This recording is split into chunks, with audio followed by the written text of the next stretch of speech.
La semaine vous a paru longue, très longue, presque trop longue. Tout ça est maintenant chose du passé. Au cours des prochaines heures, installez-vous confortablement dans votre fauteuil préféré et permettez-vous du rêve ou de préparer votre prochaine escapade. Laissez Guy Martin vous amener sous le signe de Simplement plein air. Des chroniques, des interviews passionnantes par des gens passionnés qui vous amèneront loin du quotidien. Voici votre hôte, Guy Martin.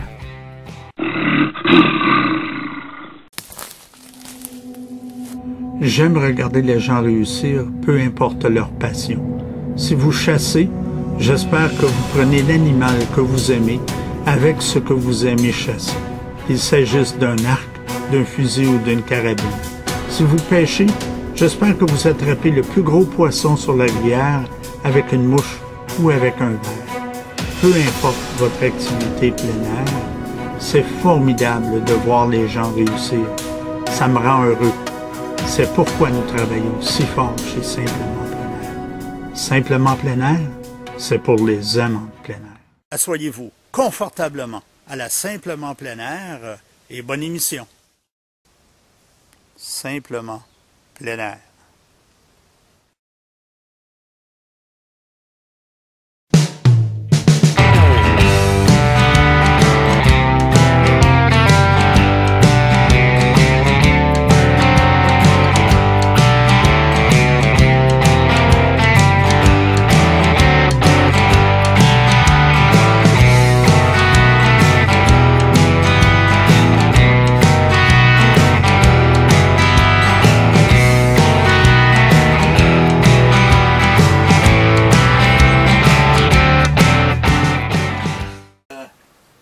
Bonjour et bienvenue chez Simplement plein air, votre émission plein air hebdomadaire.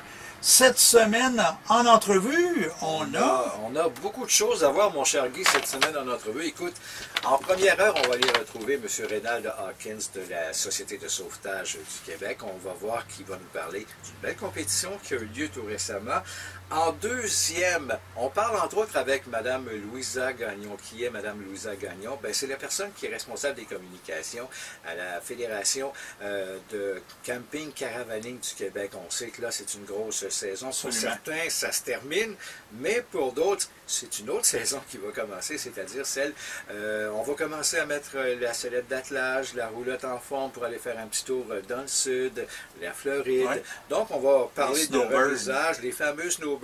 Pour certains, on pense au remisage, d'autres vont s'en servir pour la saison de chasse. Mais il y en a qui vont tranquillement penser aussi à aménager les vacances parce que le mois de novembre, le mois de décembre va venir assez vite. Et on aura aussi la troisième entrevue, la deuxième entrevue, mais en troisième heure avec Mme Corinne Garriépi, Mme Garriépi de Elle Chasse. On sait que ça s'est passé ce printemps du côté de la pourvoirie du lac Souzy. Donc, Mme Garriépi, on avait fait 2 entrevues. La première avait été tout à fait passionnante et on avait eu un petit gag là-dessus parce qu'elle nous avait confirmé que oui, les 2 bêtes, dans le fond, avaient été tuées à l'extrême limite, parfaitement dans la légalité, mais on va en savoir un petit peu plus pendant la troisième heure, justement, avec la deuxième entrevue de Mme Garriépi. Et de ton côté, je pense que cette semaine-là, c'est pas piqué des verres. On est, oui, nos gens sont là, nos gens sont de retour. Hein? Et puis, même moi, je voulais ajouter un point, hein, c'est souvent comme ça en chasse. Dernière heure. Souvent comme ça. Et pourtant, c'est pas on se décourage. Oui, justement, il y a beaucoup de chasses, comme on dit, qui se manquent parce qu'on a manqué de patience. Et il y a une chose qu'on doit se souvenir lorsqu'on est à la chasse, mais ça vaut tout aussi bien la pêche aussi.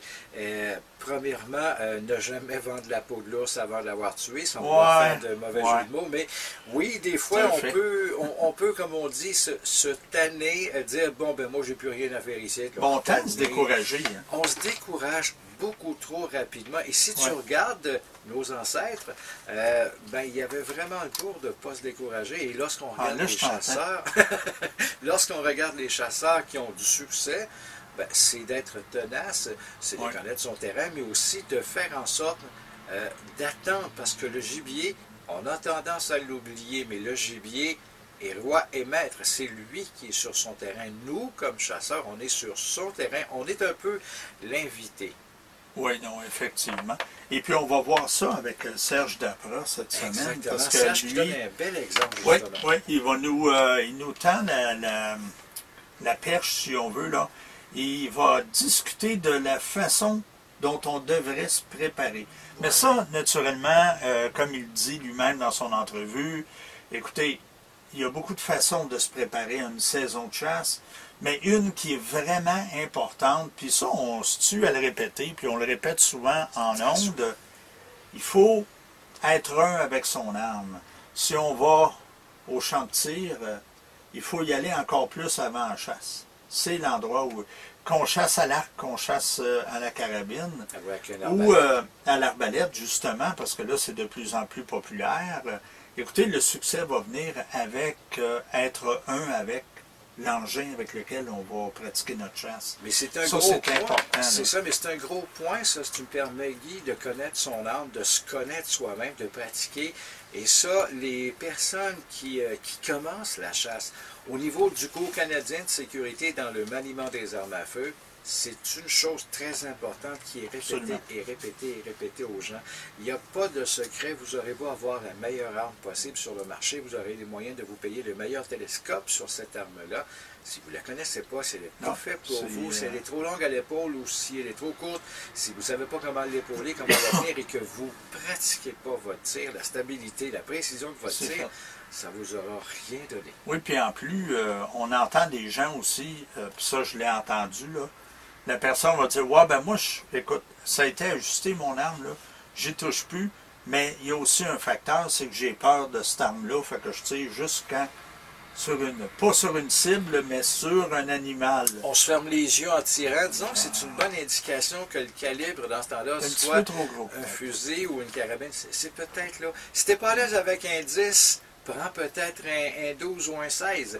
Si tu trouves qu'une 300 Winchester Magnum, ça pousse un petit peu trop, ben, tu peux y aller légèrement plus bas pour une 7 mm, une 30-06, une 2,70, mais ce qui est important, c'est que tu sois à l'aise avec cette arme-là. Et de faire des tirs à longue portée, c'est pas vraiment une bonne idée, parce que si on fait un calcul rapide, tu tires et il est à environ, je sais pas, moins 1000 pieds, ben à ce moment-là, ça va aller plus loin. Oui, non, exactement. Et puis, qu'est-ce qu'il faut penser aussi, c'est que justement, comme tu le dis si bien, là, c'est drôle parce que notre téléphone sonne en même temps, ça vibre, bon, ça attire mon attention. Ça n'arrête jamais, ça n'arrête jamais. C'est toujours comme ça. Mais aussi, ce que je voulais mentionner, qui est très, très important au niveau de la chasse, c'est qu'il ne faut pas s'y prendre à la dernière seconde. Non, c'est toujours la dernière. Il y a beaucoup de gens, c'est bon, ben, la chasse arrive, dernière semaine, on se prépare. Il y a des gens que je te dirais, puis ça, je sais que tu l'as entendu, la façon dont on nettoie notre arme, c'est très facile, on tire avec. Malheureusement, c'est une chose qu'on entend beaucoup trop souvent. Il faut dire, et ça, parce que je suis moniteur depuis des années, là, les gars, les filles aussi, mais il n'y a pas de place dans le canon pour une feuille de papier.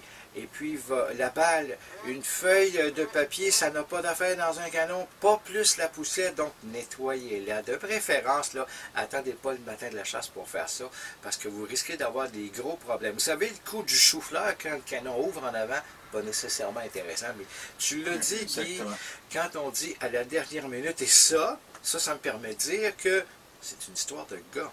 Alors, regarde comment on fait les cadeaux de Noël à nos blondes. C'est toujours le 24 décembre.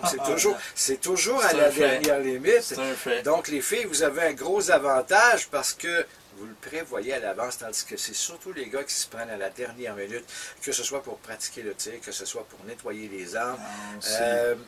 Comme on dit, même pour aller chercher des fois le lunch. Donc, oui. Effectivement. Parce que c'est pas le temps lorsque l'arme est devenu un problème en soi, qu'elle représente un danger pour nous parce qu'on est l'utilisateur principal. C'est plus le temps d'y penser. Non. Et puis là, on a parlé chasse. Par contre, on a les recettes de Nancy. On a aussi Serge-Alexandre Demergiroux qui va nous parler escalade. Ça, c'est notre gars des hauteurs, celui qui s'envoie à l'air. Oui. Et puis, en plus, non, il n'a pas peur, lui. En plus de ça, la semaine prochaine, il y a un ajout qui va se faire. On va parler à un monsieur qui fait de la marche, de la grande randonnée. Donc, c'est à ne pas manquer. Et nous, bien naturellement, sur ce, La seule chose qu'on a à vous dire, c'est de s'installer confortablement dans votre fauteuil et de vous joindre à Guy Martin pour l'émission Simplement Plein Air. Bonne émission tout le monde. Quand vous serez à Rouyn-Noranda, si vous avez un arc à faire ajuster ou si vous voulez faire l'achat d'un arc, Pro Nature Rouyn-Noranda, spécialiste M. Marc Prince et Cynthia Prince aussi, que j'aimerais remercier parce que mon petit bijou, wow, c'est numéro 1 Marc.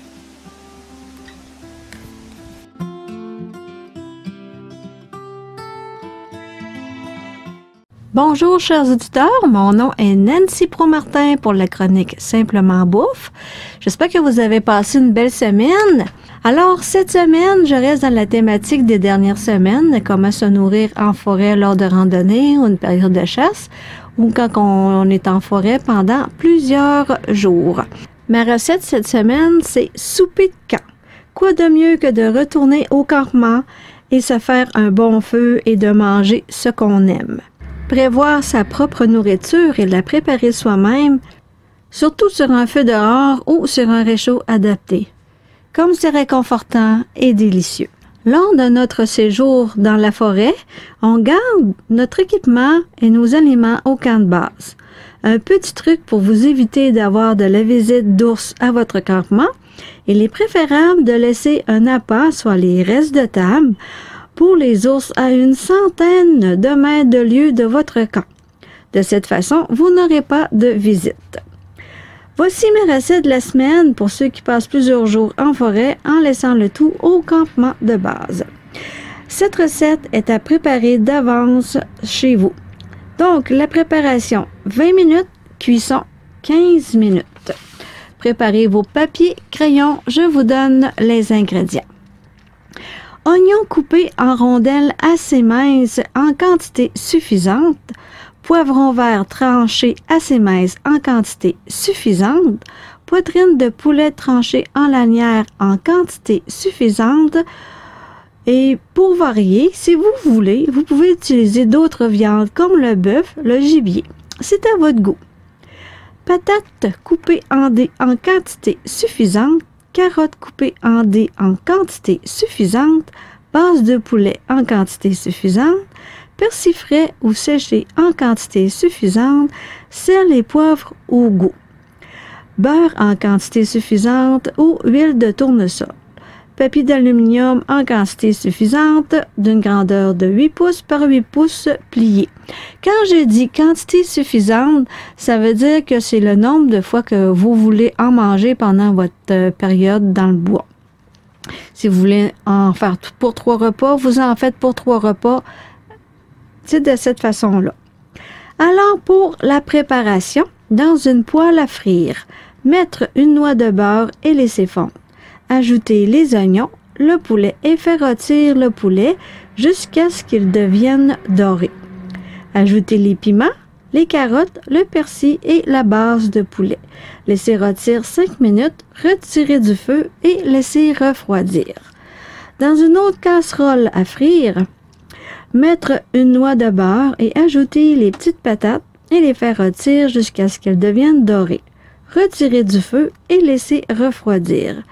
Une fois tous les ingrédients refroidis, mettre le poulet au piment dans un sac à fermoir ou emballé sous vide, ainsi que les petites patates. Si vous désirez, vous pouvez mettre les sacs au congélateur et au moment de partir, les mettre dans votre glacière. Si vous faites ça, n'oubliez pas d'ajouter une noix de beurre dans vos sacs pour la cuisson sur le feu. À ce moment-là, vu que c'est congelé, on va garder les autres aliments plus frais dans votre glacière. Maintenant que vous êtes de retour à votre campement et il commence à faire noir, vous faites un bon feu et c'est le temps de souper. Dépliez les carrés de papier d'aluminium dont la quantité que vous avez besoin et versez le mélange du poulet dans un et les petites patates dans un autre, ce qui fait 2 paquets d'aluminium par personne. Les mettre sur la grille si vous en avez une ou mettre sur les pierres et les tourner aux 2 minutes afin que les ingrédients ne collent pas au papier. faire de même jusqu'à ce que vous voyez de la vapeur sortir du papier d'aluminium. Retirez du feu et laissez refroidir quelques minutes et savourez. Voilà, c'est tout pour cette recette. J'espère que vous l'avez appréciée. Si vous avez des commentaires, des suggestions ou des questions concernant cette recette, veuillez me contacter par courriel à bouffe-simplementplanaire-simplyorders.ca ou en allant sur la page Facebook de Simplement Plein Air, en cliquant sur Messages et en indiquant la recette que vous avez écoutée, ainsi que vos commentaires et suggestions, et il me fera plaisir d'y répondre et de prendre vos commentaires en considération. Vous désirez participer à l'émission? Pas de problème. Il suffit de me faire parvenir un courriel à bouffe-simplementplanaire-simplyorders.ca ou en allant sur Facebook de la page de Simplement Plein Air et par la suite, nous allons partager ensemble votre recette en ondes et elle se retrouvera dans le livre de recettes volume 2 de Simplement Bouffe. Vous n'avez pas encore votre premier exemplaire? Il suffit d'en faire la demande, comme je vous ai mentionné, soit par courriel ou par la page Facebook, en indiquant que vous désirez un livre de recettes, combien, et nous rentrerons en contact avec vous pour la suite et pour la livraison. Voilà, c'est tout pour cette semaine, alors je vous souhaite une bonne semaine et à la prochaine! Vous souhaitez le succès lors de votre prochaine excursion de chasse? Monsieur Bouffe innove. Cet automne, procurez-vous les leurres olfactifs et gustatifs Tirbock. Monsieur Bouffe, 25 avenue Chaudière à Rouyn-Noranda au 819-797-2564.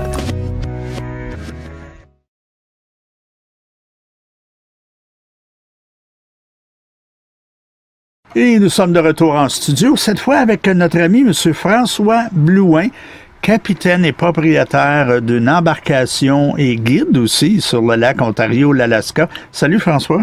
Salut Guy, ça va bien? Oh, oui, absolument. Écoute, François, cette semaine, sujet qui est fort important. Quand on a un saumon au bout de notre ligne, là, ça paraît peut-être un peu ridicule ce que je vais dire, mais il faut savoir comment le ramener. C'est pas juste là, ah ouais, on rille, puis bon, il y a une technique, hein. Oui, ben écoute, à un moment donné, je jasais de ça avec des gens, je donne toujours un petit cue le matin rapidement, puis là, on voit toutes sortes de gens, des gens que ça fait 20 ans, 30 ans qui pêchent une espèce de poisson, puis un autre, un ci, puis un ça, puis d'autres qui pêchent un paquet d'espèces différentes, d'autres qui ont jamais pêché, fait que on fait affaire avec toutes sortes de gens qui ont toutes sortes d'expériences. Mais de ramener un gros méné comme ça, de 20, 22, 24, 25 livres, même à 14 livres, 12 livres, 10 livres, c'est des poissons qui sont combatifs. Puis c'est de l'équipement différent de ce que les gens sont habitués normalement. C'est pas du lancer léger, c'est des lignes de 9, 10 pieds. Les poignées des moulinets sont à droite. Fait que tout ça, ça vient compliqué à donner. Ça fait partie de l'expérience, ça pêche sur le lac Ontario. Mais trop souvent, je vois des gens, là, écoute, des fois, il y a des journées, là, écoute, des pêcheurs d'expérience, mais pas dans ce genre de pêche-là. Puis dernièrement, c'est un petit peu ça qui m'a amené à la chronique d'aujourd'hui, là. Écoute, c'est des très bons pêcheurs d'expérience, puis tout ça, d'autres d'une autre espèce, puis il y avait comme les mauvais plis de leur lancer léger avec cette espèce-là, puis on a échappé du poisson cette journée-là, on a échappé. En 3 ans, il y a une cuillère qui m'avait frôlé les oreilles d'un saumon qui se décroche parce qu'un client veut comme trop tirer, rendu en arrière. Un peu comme on va faire à des plus petites espèces, on va le pogner puis on va quasiment les wincher dans le bateau. Puis cette journée-là, en 2 heures, j'ai eu 3 cuillères qui m'ont frôlé les oreilles. Fait que, pas trop drôle, de ça. là, après la 3e, on a eu un petit meeting, là, parce que là, il était pas question que je finisse ma journée avec une cuillère piquée d'un œil ou d'une joue, là. Fait que, puis là, ben, à un moment donné, tu sais, je parle, je coach, puis tout ça, mais tu sais, à un moment donné, c'est comme n'importe quel coach, n'importe quel parent, t'as l'impression de parler dans le vide, fait que tu dis, ben écoute, c'est leur journée, puis ils m'écoutent pas, qu'est-ce que tu veux que je fasse, puis à un moment donné, dans le courant de la journée, il y a une des dames qui me dit, François, qu'est-ce qu'on fait pour échapper tant de poissons que ça? C'est toujours ben pas juste le poisson qui mord mal. J'ai dit, bon, on est rendu à un bon stade, là. Ouais, c'est ça. Fait que, tu sais, à partir de là, ben là, j'ai sorti une plaque de plongée que j'ai même pas mis de leurre en arrière dessus. Là, je l'ai déroulé un bout, puis là, je leur ai montré tranquillement comment faire. Parce qu'il y avait beaucoup d'excitation. Puis c'est bien commun à beaucoup de gens.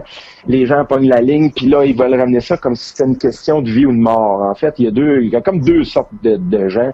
Il y a ceux qui veulent ramener ça comme si c'était une question de vie ou de mort. Fait que là, ils font comme riler avec les deux mains. Tu sais, au lieu de bien tenir la ligne stable, la bonne technique, tu sais, c'est bien évidemment... c'est de s'accoter, vu que c'est des lignes qui sont longues, c'est lourd, il y a du poids au bout. Ben, on s'accote la ligne sur le bord de la hanche, puis quand que le poisson est trop gros puis que ça fait mal, on a une espèce de ceinturon qui est fait exprès pour ça, qu'on attache autour de la taille des gens, puis il y a comme un trou là-dedans, puis la ligne peut rentrer là-dedans, c'est hyper confortable là, quand que ça fait mal aux gens, là. Puis ça, c'est la première affaire. Fait qu'on va chercher un point d'appui là. Puis là, comme la poignée du moulinet est à droite, l'idée, c'est de tenir la ligne avec la main gauche, mais les gens ont tout le réflexe de tenir la main en arrière du moulinet comme un lancer léger, mais c'est pas ça qu'il faut faire. Il faut mettre notre main en haut du moulinet. Plus qu'on est haut, ben moins qu'on force, parce que c'est une question d'effet de levier. On a un point d'appui au bout de la ligne, puis plus notre distance entre là, puis notre point où est-ce qu'on tire, finalement, ça fait un effet de levier.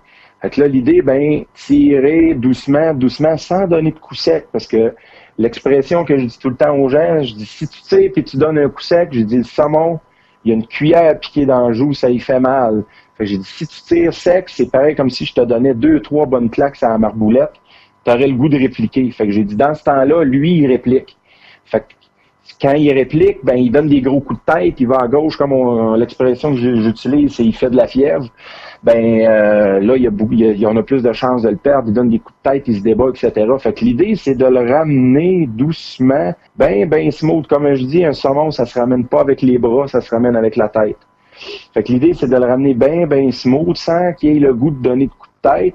Puis quand on est rendu, la ligne là, presque verticale, puis là, elle fait un gros arc de cercle, évidemment, rendu au bout, ben là, on descend doucement en rilant, mais faut être coordonné dans le sens où faut pas donner de coups à la canne, mais faut pas donner de lousse non plus. Fait que, tu sais, faut riler à la même vitesse qu'on descend, puis là, on donne pas de coup sec, puis on ramène ça comme ça. Tu sais, moi, genre, nous autres, on appelle ça pomper notre saumon. Dans le fond, ça le ramène là, comme un petit chien en laisse en arrière du bateau. Lui, il fait juste suivre, il fait comme « Ah, ça fait mal », puis il suit. Pareil comme si on prenait un enfant par le lobe d'oreille, puis on disait « Viens-t'en dans le coin, toi, mon petit amant, là. » Puis quand on approche du bateau, bien évidemment, il y a d'autres lignes à l'eau, là. Parce qu'on n'arrête pas pour enlever toutes les lignes, là. On a 4, 5, 6, 8, 10 lignes à l'eau. Fait qu'il faut continuer à troller. Fait que ça, c'est une chose, là, de ramener son saumon là, bien dans la ligne droite, bien le calmer finalement, c'est de le ramener dans le calmant. Puis après ça, ben, il est super facile à mettre dans le filet parce que lui, là, il est comme ça fait mal, comme je disais, comme l'expression du petit enfant qu'on amène dans le coin, là. Tu le prends par l'oreille sans y faire mal, puis tu l'amènes dans le petit coin et il va y aller sans stiner. Fait que c'est un petit peu le principe, là, un saumon, là. Mais c'est vraiment là d'y aller graduellement, juste une tension graduelle, pas de donner de coups, pas donner de lousse, parce que ça, écoute, on échappe ça quand les gens font ça terrible, puis c'est sûr que des fois, dans l'excitation du moment, c'est pas toujours facile. Puis il y a l'autre aspect aussi, à un moment donné, c'est quand que le saumon, on en pogne un qui a un peu plus de caractère, puis il décide qu'il sort de la ligne, ben les gens veulent riler, mais là, je leur dis, tu riles pour rien. Ouais, non, c'est ça. Donc, écoute, François, là, la fameuse notion en haut, en bas, là, tu sais, quand il y en a qui rilent en haut, en bas, ça s'appliquerait-tu, tu penses? Ben, tu sais, c'est pas mal ça, finalement. Oui. C'est un peu le même principe, là, parce que c'est juste que l'équipement est plus gros, on se sert pas des mêmes, on rile plus de la gauche, on rile de la droite, puis on tient pas notre ligne en même place, puis la dimension du saumon, puis des lignes à pêche, puis de l'équipement est juste plus grosse. Elle est plus grosse, oui. Et puis en terminant, François, si on a besoin de plus d'informations ou si on veut te rejoindre, on peut le faire de quelle façon? Ben, il y a via mon site web lepêchelacontario.ca, mon numéro de cellulaire, le 819-578 3700. Via Facebook, ma page personnelle ou ma page de guide, il n'y a pas de problème. Ou via la page Facebook ou le site Simplement Plein Air. Oui, et puis à ne pas manquer, la semaine prochaine, on a beau pêcher du saumon, le ramener au bateau, mais il faut y avoir un moyen et le bon moyen de conserver nos filets parce qu'on veut manger du bon saumon ou de la bonne truite à notre retour. Donc, à ne pas manquer la semaine prochaine. Bonne semaine tout le monde. Bonne semaine.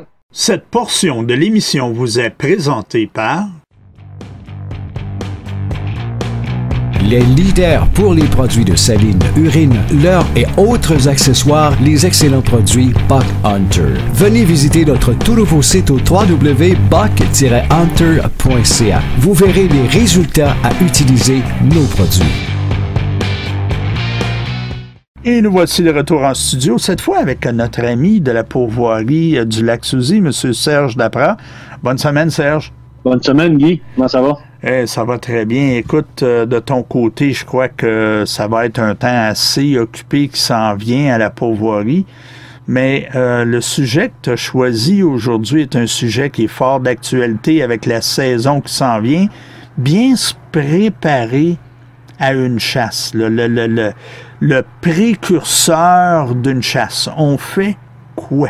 Ben, écoute, effectivement, si depuis quelques matins, on se lève le matin, c'est frais, il y a de la brume sur le lac, écoute, ça sent la chasse à plein nez ici en Abitibi, là. Fait qu'on est tous fébriles, on commence à penser à ça. Fait qu'évidemment, ben, ça nous demande une certaine préparation pour la chasse à l'arc, tu sais, parce que on sort de la saison où on pratique avec des pointes de pratique, et on va pratiquer avec des pointes de chasse. Et souvent, puis là, écoute, ce que je vais te parler aujourd'hui, il va s'appliquer autant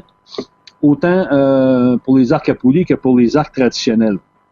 Évidemment, dans un premier temps, c'est primordial de tirer avec ces pointes de chasse pour voir comment elles vont. Surtout si vous avez changé, vous avez acheté des nouveautés sur le marché, c'est très, très, très important. Et dites-vous bien qu'une pointe de chasse, ils volent tous bien. Là où ça se gâte souvent, c'est dans l'ajustement de l'arc, l'ajustement des flèches, et c'est ça qui fait la différence. Donc, vous devriez, en principe, que vous tirez avec vos pointes de pratique ou avec vos pointes de chasse, vous devriez tirer exactement à la même place à 1 pouce près, pas plus que ça.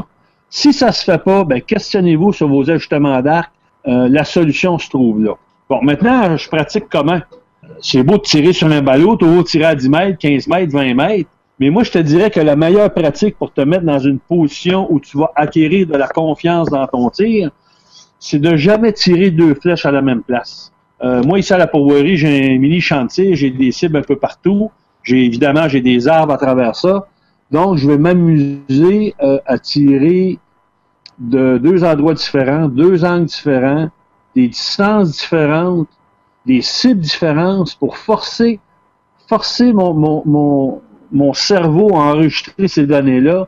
Et quand je vais arriver à la chasse, peu importe si ça va se présenter, ben je vais être dans mon élément de confiance.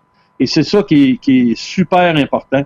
C'est de toujours penser que on doit être dans notre élément de confiance pour effectuer le tir. Puis tu sais, ça arrive vite, là. Le moment de réaction, là, c'est une fraction de seconde, là. C'est ça. T'as pas le temps de penser. Là. Ça se passe là. Le gibier est là, il va se présenter là. Tu as une fraction de seconde pour effectuer ton tir. Puis il faut pas que tu le manques parce que tu n'auras pas 2 flèches à tirer, là. Non, c'est ça. Puis on voit beaucoup de gens aussi qui vont s'arrêter. Comme tu le dis, qu'est-ce qui est vraiment pas... Tu sais, on va tirer à 10 mètres, là, puis là, ben, on va tirer, puis on va tirer, puis on va tirer, mais on bougera pas de là. On va juste tirer à 10 mètres. Après ça, bon, OK, on se recule à 20 mètres. On tire à 20 mètres, bon, OK, tout va bien, mais c'est pas de même que ça se présente tant qu'on est à la chasse. Là. Non, effectivement, c'est pas comme ça que ça se présente. Premièrement, le gibier, rarement, là, va sortir là où tu veux, à part peut-être exception faite de la chasse à l'ours, parce que tu vas drainer ton gibier à un endroit petit. Mais à l'orignal, au cerf de Virginie, on peut pas y dire de reculer à 20 mètres, là. On peut pas lui dire de reculer ou d'avancer. Attends un peu, positionne-toi, là. Non, exactement. Et tu remarqueras que souvent, ce qui est super important, c'est de réussir notre première flèche. Parce qu'on a rarement la chance de tirer une deuxième flèche. C'est un fait. C'est pour ça que c'est important de travailler l'aspect psychologique du tir, l'aspect confiance du tir pour être capable de tirer cette première flèche-là. Tu sais, tu vas tirer, tu vas te pratiquer à 20 mètres, la première elle va être 6 pouces à côté, puis toutes les autres vont être dedans. Ben, c'est sûr, c'est normal, tu peux ajuster. C'est ça. Mais en situation de chasse, t'as pas ce temps-là d'ajustement. C'est ta première qui va compter. Donc, c'est très, très important c'est sûr que c'est pas donné à tout le monde là, d'avoir l'espace pour être capable de faire ça, mais ceux qui vivent en banlieue, qui ont les possibilités d'avoir une ou deux cibles, ou même tu as juste un ballot, mais tu te recules, tu t'avances, tu changes de target, tu te mets sur c'est un ballot de 4 pieds par 4 pieds en ten test pour tirer de la flèche de pratique, ben tu vas mettre des cibles différentes, c'est-à-dire des targets différents sur ta cible, puis tu ne tires jamais le même target 2 fois, tu vas te reculer, tu vas avancer. Ça devient intéressant parce qu'avec tes compagnons de chasse, tu vas être capable de te faire des petits challenges, puis tu vas avoir du plaisir à le faire. Et plus tu vas avoir du plaisir, bien, plus tu vas pratiquer, puis plus tu vas pratiquer, bien, plus tu vas être en confiance. Oui, effectivement. Puis changer l'angle aussi, hein, qui est important. Là. Pas toujours être directement vis-à-vis. Hein. L'angle, puis écoute, tirer à travers des couloirs des couloirs visuels, là, si tu veux, à travers les arbres, ces choses-là, des petits couloirs tout petits pour voir comment la trajectoire de ta flèche va être affectée. Puis plus tu vas faire ça, ben plus tu vas, quand tu vas être en situation de chasse, tu n'auras pas besoin que ton gibier sorte dans un couloir de 20 pieds de large sans branche. Tu vas être capable de détecter des couloirs où ta trajectoire de flèche, ta courbure de flèche, tu vas savoir qu'elle va passer et qu'elle va atteindre le gibier. Et veut pas, si elle passe dans le trou que tu vas, dans le tracé que tu vas vouloir lui donner, dans le trou de tir, elle veut pas, il va tomber dans le vital. Ouais. Et tu vas développer des techniques de cette façon-là. C'est beaucoup plus facile. Tu n'as pas besoin d'avoir un rangefinder puis tout tout cet équipement-là parce que de toute façon, tu n'as pas le temps d'utiliser ça. La fraction de seconde que tu vas tirer, il faut que tu tires. Il ne faut pas que tu commences à mesurer. Il va être trop tard après, tu sais. Oui, non, c'est ça. C'est une chose, hein, les distances, là, c'est primordial de les connaître, là, de savoir comment on se situe, là. C'est ça. Une autre bonne façon de pratiquer, qui est super le fun, nous autres, on fait ça beaucoup avec l'art traditionnel, c'est ce qu'on appelle le stump shooting.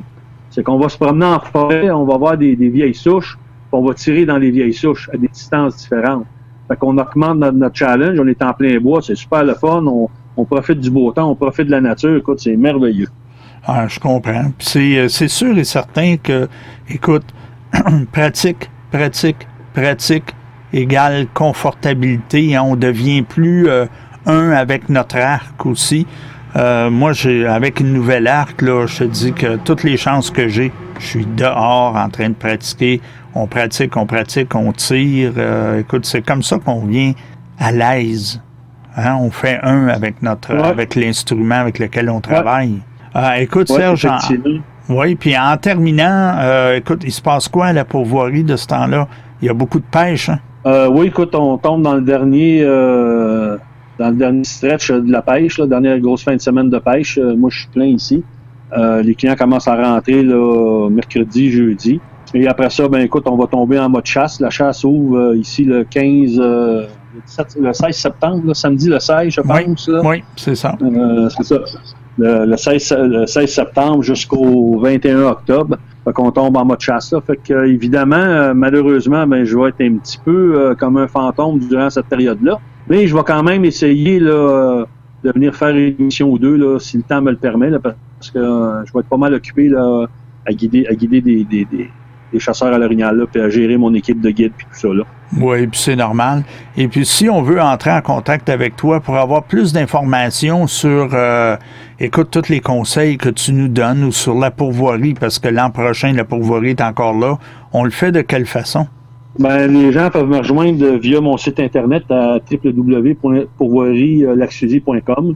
Ensuite, via mes différentes pages Facebook, celle de la pourvoirie et celle de Serge Laproche, chasseur à l'arc et pêcheur. La page aussi de Simplement Plein Air. Les gens peuvent m'envoyer des messages en privé, là, puis ça va me faire plaisir de répondre aux questions des gens. Là. Parfait. C'était Serge Daprat de la pourvoirie du Lac-Souzy. Serge, on te remercie et tu passes une excellente semaine. Merci, toi aussi, Guy. Cette portion de l'émission vous est présentée par... Pour transporter votre arme de façon sécuritaire, librement et parfaitement ajustée pour aller par-dessus vos vêtements de chasse, la Courroie Élite. www.cgelite.ca ou info@cgelite.ca. Salut, ici Pascal Auger pour québeccompostelle.com, également sur Facebook. J'aurai le plaisir bientôt de me joindre à l'émission Simplement plein air pour vous parler randonnée pédestre de longue durée de type Compostelle, autant au Québec qu'en Europe. On va se parler préparation, équipement, vêtements, plein d'informations utiles pour faire cette activité. Une initiative à vocation sociale, Québec-Compostelle, un service indépendant et personnalisé de préparation de randonnée pédestre. québeccompostelle.com, également sur Facebook. Cette portion de l'émission vous est présentée par... Groovy Yurts. Pour des installations allant de 2,5 à 6 mètres et plus, rejoignez Carmen au 289-241-4475 ou au www.yurt.ca, yurt.ca. Bienvenue à vous à votre période d'entrevue Simplement plein air aujourd'hui. Une fois de plus, j'ai le plaisir d'être avec Madame Louise Gagnon de la Fédération québécoise du camping caravaning. Bonne journée, Madame Gagnon. Bonne journée, merci. Dites-moi, Madame Gagnon, outre le fait d'avoir un autocollant FQCC, que ce soit derrière sa sellette d'attelage, son motorisé, la grosse roulotte, il y a bien plus qu'un autocollant. En fait, ça veut dire une foule d'avantages et une grosse signification que d'avoir ça, que d'être membre de la FQCC. Oui, ça veut dire en premier lieu que vous faites partie des 35 000 familles au Québec qui ont choisi de payer leur cotisation annuelle de 70 $ pour faire partie d'un regroupement de campeurs. Pas plus que ça? Donc, pas plus que ça, donc juste en économie qu'on propose pour les membres, généralement à l'intérieur de 8 à 12 mois, ils vont avoir remboursé complètement leur investissement à la cotisation. Comme par exemple, ils peuvent obtenir jusqu'à 20 % de réduction en assurance sur leur véhicule récréatif via notre partenaire. Là, déjà, pour ceux qui ont des plus gros véhicules, comme vous dites, comme une caravane à sellette ou un autocaravane de type A, là, ce qu'on appelle des Winnebago, ça représente un montant significatif. On peut aussi avoir 2 cents de réduction dans tout le réseau couche-tard au Québec et dans les Circle K dans les maritimes. Donc, on connaît les réservoirs, la grosseur des réservoirs de ces véhicules-là. Et puis, en plus, c'est pas juste pour le véhicule récréatif, hein, c'est pour toute la famille, pour tous les véhicules de la famille. Donc, ça se limite pas justement au VR. Donc, une utilisation régulière de ce privilège-là rembourse l'adhésion à l'intérieur de 8 mois qu'on a calculé aussi, là. Comme de raison, on a une panoplie aussi d'autres réductions, comme sur les pneus Michelin, à la cordée. On en a dans les terrains de camping partout à travers le Québec, même dans les terrains de camping aux États-Unis via des partenariats avec des chaînes comme Encore Properties ou Sun RV Resort. Donc, vraiment, de ce côté-là, il y a un avantage économique à devenir membre de la Fédération. Donc, autrement dit, lorsqu'on devient membre de la FQCC, c'est une foule d'avantages. Qu'on prend, peut-être pas pour acquis, qu'on connaît peut-être pas, mais diriez-vous, Madame Gagnon, que il y a beaucoup d'autres choses qu'on peut tirer, justement, qu'on peut retirer du membership de la Fédération québécoise de camping caravaning? Je veux dire, c'est un réseau sur lequel on peut compter là, pratiquement 24 sur 24, là. Oui, avec l'ensemble de nos services, c'est quasiment 24 sur 24, comme vous le dites. Le regroupement, la Fédération québécoise de camping caravaning aussi, elle s'occupe de ses membres, mais elle s'occupe aussi de faire valoir la pratique du loisir auprès de la population en général, et aussi quand il y a certains dossiers, elle va aussi représenter ces campeurs-là auprès des instances politiques, comme par exemple, il y a quelques années, quand il y a eu la loi sur la pose des pneus d'hiver obligatoire. Justement. Ouais, la Fédération est intervenue dans ce dossier-là pour avoir une dérogation pour les campeurs parce que souvent, eux, ils vont ranger leur véhicule pour ceux qui vont dans le sud. Ouais, c'est ça. Ils partent et là, ça leur est demandé est-ce qu'on installe des pneus d'hiver pour à peu près 3 jours de route, là. Donc, il y a eu une dérogation. On fait des dossiers comme ça au niveau de la sécurité routière aussi, au niveau des parcs, des permis et tout ça. Donc, on est là aussi. Ça, c'est le côté que nous, on les représente, mais on leur offre aussi, on a aussi 18 associations régionales de camping caravaning. On regroupe ça, la Fédération. Donc, l'ensemble du territoire du Québec a une petite section individuelle et ces gens-là, sur le terrain, organisent des activités pour les campeurs de leur région et de l'ensemble du Québec aussi, là. Mais me diriez-vous que, puis là, vous avez amené un point qui est intéressant, là, la fameuse dérogation concernant la pose de pneus d'hiver sur les véhicules quand même d'un poids lourd, là. Me diriez-vous que vos membres, dans l'ensemble, ont été plus que satisfaits parce qu'on sait que oui, ces véhicules-là, c'est quand même un bon poids et lorsqu'on perd le contrôle, ben, ça pourrait être risqué, mais est-ce qu'il n'y a pas d'autres représentations que les gens vous demandent en appui? Ah, c'est régulier qu'on reçoit des choses. On est aussi intervenu pour le stationnement dans les municipalités parce que les gens qui ont des véhicules récréatifs sont souvent aussi propriétaires d'une maison. C'est pas tout le monde qui est à la retraite à temps. Il y en a de plus en plus, donc il y a des municipalités qui sont mis à réglementer ça aussi parce qu'il y a des voisins qui se plaignent parce qu'ils veulent pas avoir ça dans la vue.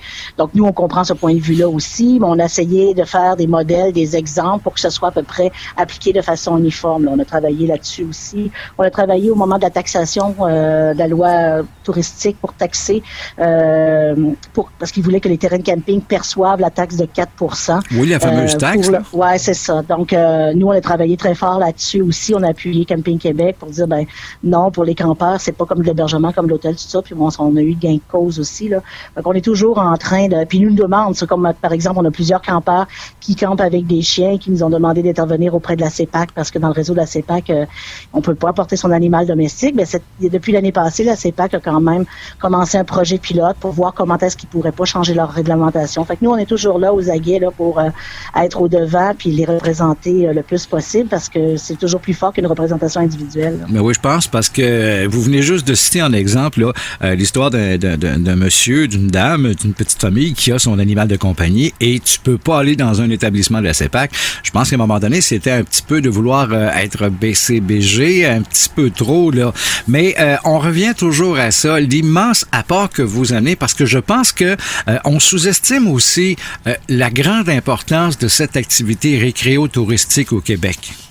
Absolument, parce que vous avez absolument raison. Il y a à peu près une dizaine d'années, dans le domaine de l'industrie touristique, les campeurs et les caravaniers, comment je pourrais dire, c'était les parents pauvres, les touristes parents pauvres. Absolument. Les gens de l'industrie touristique, ils voyaient pas ça comme des touristes à part entière, ils voyaient ça comme des gens qui s'installaient quelque part, puis qui étaient en autonomie, puis qui contribuaient pas économiquement à la région. Mais ce discours-là a complètement changé dans les 10 dernières années, notamment grâce au travail que nous aussi on a fait, parce que nous, les membres de la Fédération, 95% de nos membres, ce sont des voyageurs. Là. C'est pas des gens qui s'installent sur un seul terrain de camping pour toute l'année. C'est vraiment des gens qui se promènent partout à travers le Québec, et le Québec est leur destination privilégiée aussi. Donc, c'est des gens qui vont aller dans une région touristique, qui vont visiter les musées, qui vont arrêter au restaurant, qui vont vraiment être contribuer économiquement à chacune des régions qu'ils visitent. Et ça, l'industrie touristique, maintenant, le sait, et même ils développent des choses pour les attirer maintenant. Là. Pour eux autres, c'est vraiment une clientèle. Une clientèle, oui, puis si on prend pour acquis ce que vous venez de mentionner, on peut pas passer sous silence le fait que cette clientèle-là consomme partout où elle va. Là. Je veux dire, l'équation est simple. 1 + 1, ça fait 2, là. Exactement. C'est pas parce qu'ils vont pas à l'hôtel ou dans un motel ou dans une auberge qu'ils séjournent dans la région puis ils contribuent autant, ils payent leur terrain de camping, puis ce sont des gens qui vont visiter les attraits touristiques d'une région quand ils y vont. Là. Ils restent pas assis devant leur véhicule récréatif pendant une semaine sans rien faire. Là. Est-ce qu'on a une approximative du montant que ces gens-là peuvent dépenser dans un court séjour? Oui, il y a un montant approximatif. Il faudrait que je le trouve. Je l'ai pas à portée de la main ici, mais ça existe. Attendez-moi un petit moment. J'ai l'impression. Je pense que c'est aux alentours de 500 $ pour 4,9 nuits en moyenne. Là. C'est ce que j'ai en tête. Il faudrait que je le valide. On a des statistiques. C'est quand même très intéressant, Madame Gagnon. Écoutez, on va avoir l'occasion de s'en reparler longuement parce qu'on n'a pas fini de s'entretenir avec vous tellement que c'est plaisant. J'avais le plaisir d'être avec Madame Louise Gagnon de la Fédération québécoise de camping caravaning. Allez-y, là, gênez-vous pas. Si vous n'êtes pas encore membre, vous les contactez. Et nous, ce que je peux vous dire, c'est qu'on va se retrouver tout de suite avec Guy Martin, tout de suite au retour de ceci. Cette portion de l'émission vous est présentée par... Vous souhaitez le succès lors de votre prochaine excursion de chasse? Monsieur Bouffe innove. Cet automne, procurez-vous les leurres olfactifs et gustatifs Tire-Bock. Monsieur Bouffe, 25 avenue Chaudière à Rouyn-Noranda au 819-797-2564. J'aime regarder les gens réussir, peu importe leur passion. Si vous chassez, j'espère que vous prenez l'animal que vous aimez avec ce que vous aimez chasser. Qu'il s'agisse d'un arc, d'un fusil ou d'une carabine. Si vous pêchez, J'espère que vous attrapez le plus gros poisson sur la rivière avec une mouche ou avec un verre. Peu importe votre activité plein air, c'est formidable de voir les gens réussir. Ça me rend heureux. C'est pourquoi nous travaillons si fort chez Simplement Plein Air. Simplement Plein Air, c'est pour les amants de plein air. Cette portion de l'émission vous est présentée par... Pour personnaliser les vêtements de votre entreprise ou vos vêtements, un seul endroit, Mignot Transfert. 63 Perrault Est à Rouyn-Noranda au 819-797-3232 ou www.mignot-transfert.ca. Chez Mignot Transfert, votre image nous tient à cœur. Et nous voici de retour en studio, cette fois avec Madame Martine Chavigny. Salut Martine. Salut. Hey, écoute, pour une émission, on va parler chasse, on va parler préparation à la chasse. Toi, on sait, tu tires à l'arc traditionnel, tu chasses avec l'arc traditionnel que tu affectionnes.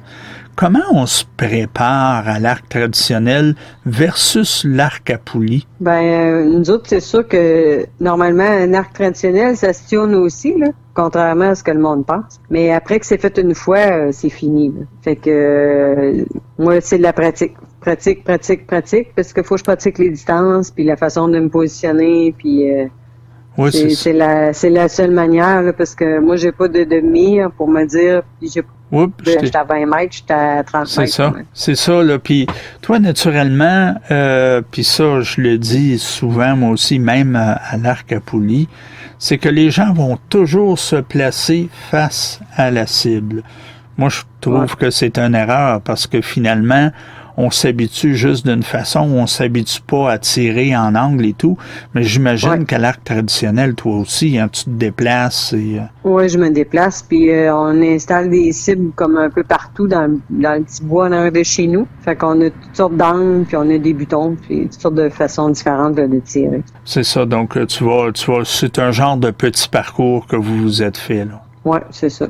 C'est ça. Puis naturellement, tu sais, quand on parle arc traditionnel, écoute, la différence aussi de distance, hein, parce que tu risqueras pas à l'arc traditionnel à faire un tir à 30 mètres, même, moi je trouve qu'à l'arc, même à poulie, on devrait pas, mais ça, c'est tout un débat parmi les archers, là. Mais à l'arc? Oui, il y en a qui se pratiquent juste à ça, 30 mètres, mettons, à l'arc à poulie, c'est certain, là.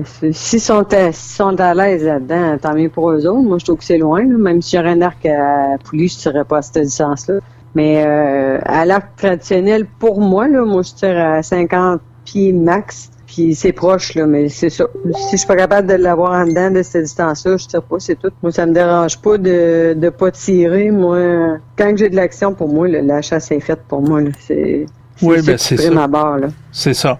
C'est ça. C'est justement d'être en plein cœur de l'action. Si on a réussi à approcher la bête, déjà là, c'est un exploit en soi. Oui, réussir à le déjouer, là, c'est une grosse affaire, là, parce que on a vu des gros mâles l'année passée, puis réussir à approcher ça à 25 pieds, on l'a fait. 50 pieds, on l'a fait, mais on n'a pas pu tirer parce qu'il était dans les branches, il était mal placé, j'avais juste l'épaule devant. Moi, je tirerais pas à des places comme ça avec un arc traditionnel. Puis même à poulie, j'aurais pas tiré non plus. Là. Non, c'est un fait. On devrait pas... puis ça, encore là, comme tu le dis, on devrait se pratiquer sur des cibles comme ça, là, dans le bois. Et comme ça, on verrait aussi à différents angles. Hein, parce que l'orignal n'arrivera pas trop devant nous autres. Frôler l'épaule d'en avant pour tirer d'en avant en arrière. C'est déjà plus risqué que de partir d'en arrière en avant. Oui, il faut le pratiquer quand même parce que souvent ça arrive, malheureusement, mais c'est ça. C'est ça, hein, parce que l'orignal, tu peux pas lui dire « Oh, attends un petit peu, là, place-toi là, bouge pas, puis je m'en tirer. » C'est pas comme une cible, puis il y a des branches, puis il y a du mouvement, puis des fois, il est pas tout seul non plus, là. Ça peut arriver qu'il y en ait 2-3 ensemble, là, fait que... C'est ça. Faut que tu sois sûr d'en pogner juste un, même si, comme moi, mon arc, c'est pratiquement impossible que la flèche va passer au travers, là. Mais il faut pas sembler sur un autre en même temps. Oui, puis il y a aussi le facteur que beaucoup de gens négligent, la nervosité. Ah ben oui. Hein? Surtout à l'arc, là. À la carabine, oui, on le voit aussi, mais à l'arc encore plus, parce que je sais pas si vous avez déjà essayé de tenir votre arc bien d'aplomb quand que vous avez un buck fever puis vous vous mettez à trembler. Moi-tu vous dire que les respirations, faut qu'ils se fassent, mais on n'a souvent pas 10 minutes pour le faire, là. Non, c'est ça. Puis lâcher la flèche, ça peut tout changer les affaires, ça, là. Oui, absolument. Puis j'ai même vu au chevreuil, là, dans le temps que j'étais au Kentucky, des gens, justement, qui malheureusement, ils voyaient le chevreuil avancer. C'était des arcs à poulie, là. Mais les gars s'étiraient, puis le chevreuil était encore à 300 pieds de là, là. Fait que quand que le chevreuil arrivait, là, les gars, ils étaient plus capables de rétirer leur arc, là. Ouais, c'est ça. Ou ils rétiraient, là, mais ça shakeait, là, ça branlait de tous les bords, puis je veux dire, la chose qu'il faut penser, c'est que l'animal va se présenter d'une telle façon, et puis, malheureusement, si on le manque, c'est encore pire. Si on le manque, là, je parle en le blessant, là. Si on le manque totalement, c'est pas si pire que ça, là, parce que finalement, on l'a manqué, on l'a pas blessé. On a peut-être perdu une flèche, on a au pire aller, mais c'est pas grave, là. L'animal n'a pas été blessé. Mais c'est fâchant, là. Mais... Ah oui, c'est fâchant. Ça, c'est sûr et certain, surtout quand c'est un beau gros orignal qui est devant nous, là. Ou un beau gros chevreuil, peu importe la bête qui est devant nous, puis là, on manque notre tir, c'est très décevant. Mais ce qui est encore plus décevant, pour l'avoir vécu dans je te dirais, pas moi, je l'ai vécu, mais c'est pas moi qui avais tiré, mais j'ai vu une personne, justement, au Kentucky, à l'arc, il a jamais arrêté le chevreuil, monsieur jouait au Robin des Bois, là, puis il a tiré le chevreuil à la course. Malheureusement, ce qui est arrivé, c'est qu'il l'a tiré trop en arrière. Il a blessé le chevreuil. Et puis on a attendu, mais je peux vous dire une chose.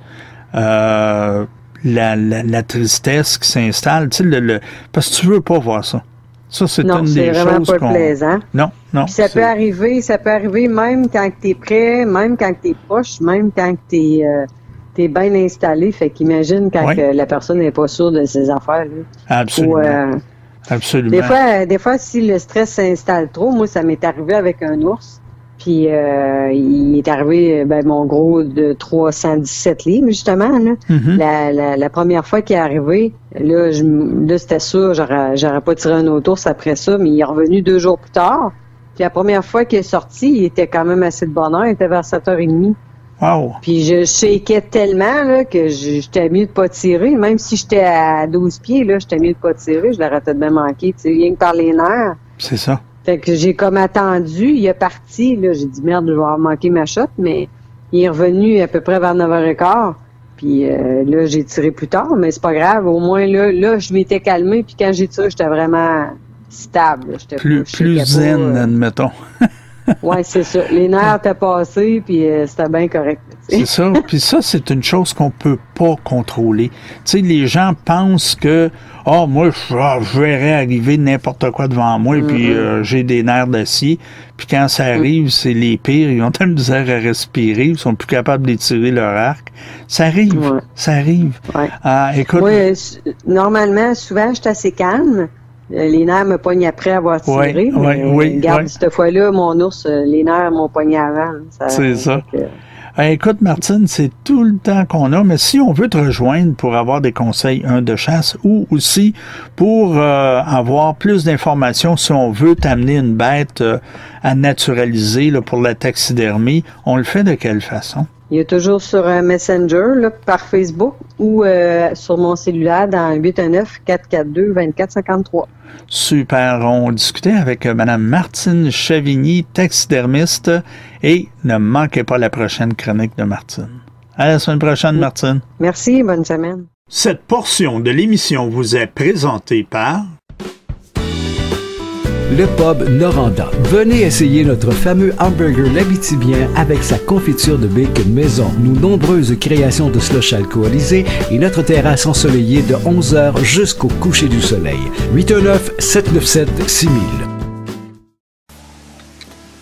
Quand vous serez à Rouyn-Noranda, si vous avez un arc à faire ajuster ou si vous voulez faire l'achat d'un arc, Pro Nature Rouyn-Noranda, spécialiste, M. Marc Prince et il y a Cynthia Prince aussi que j'aimerais remercier parce que mon petit bijou, wow, c'est numéro 1 Marc.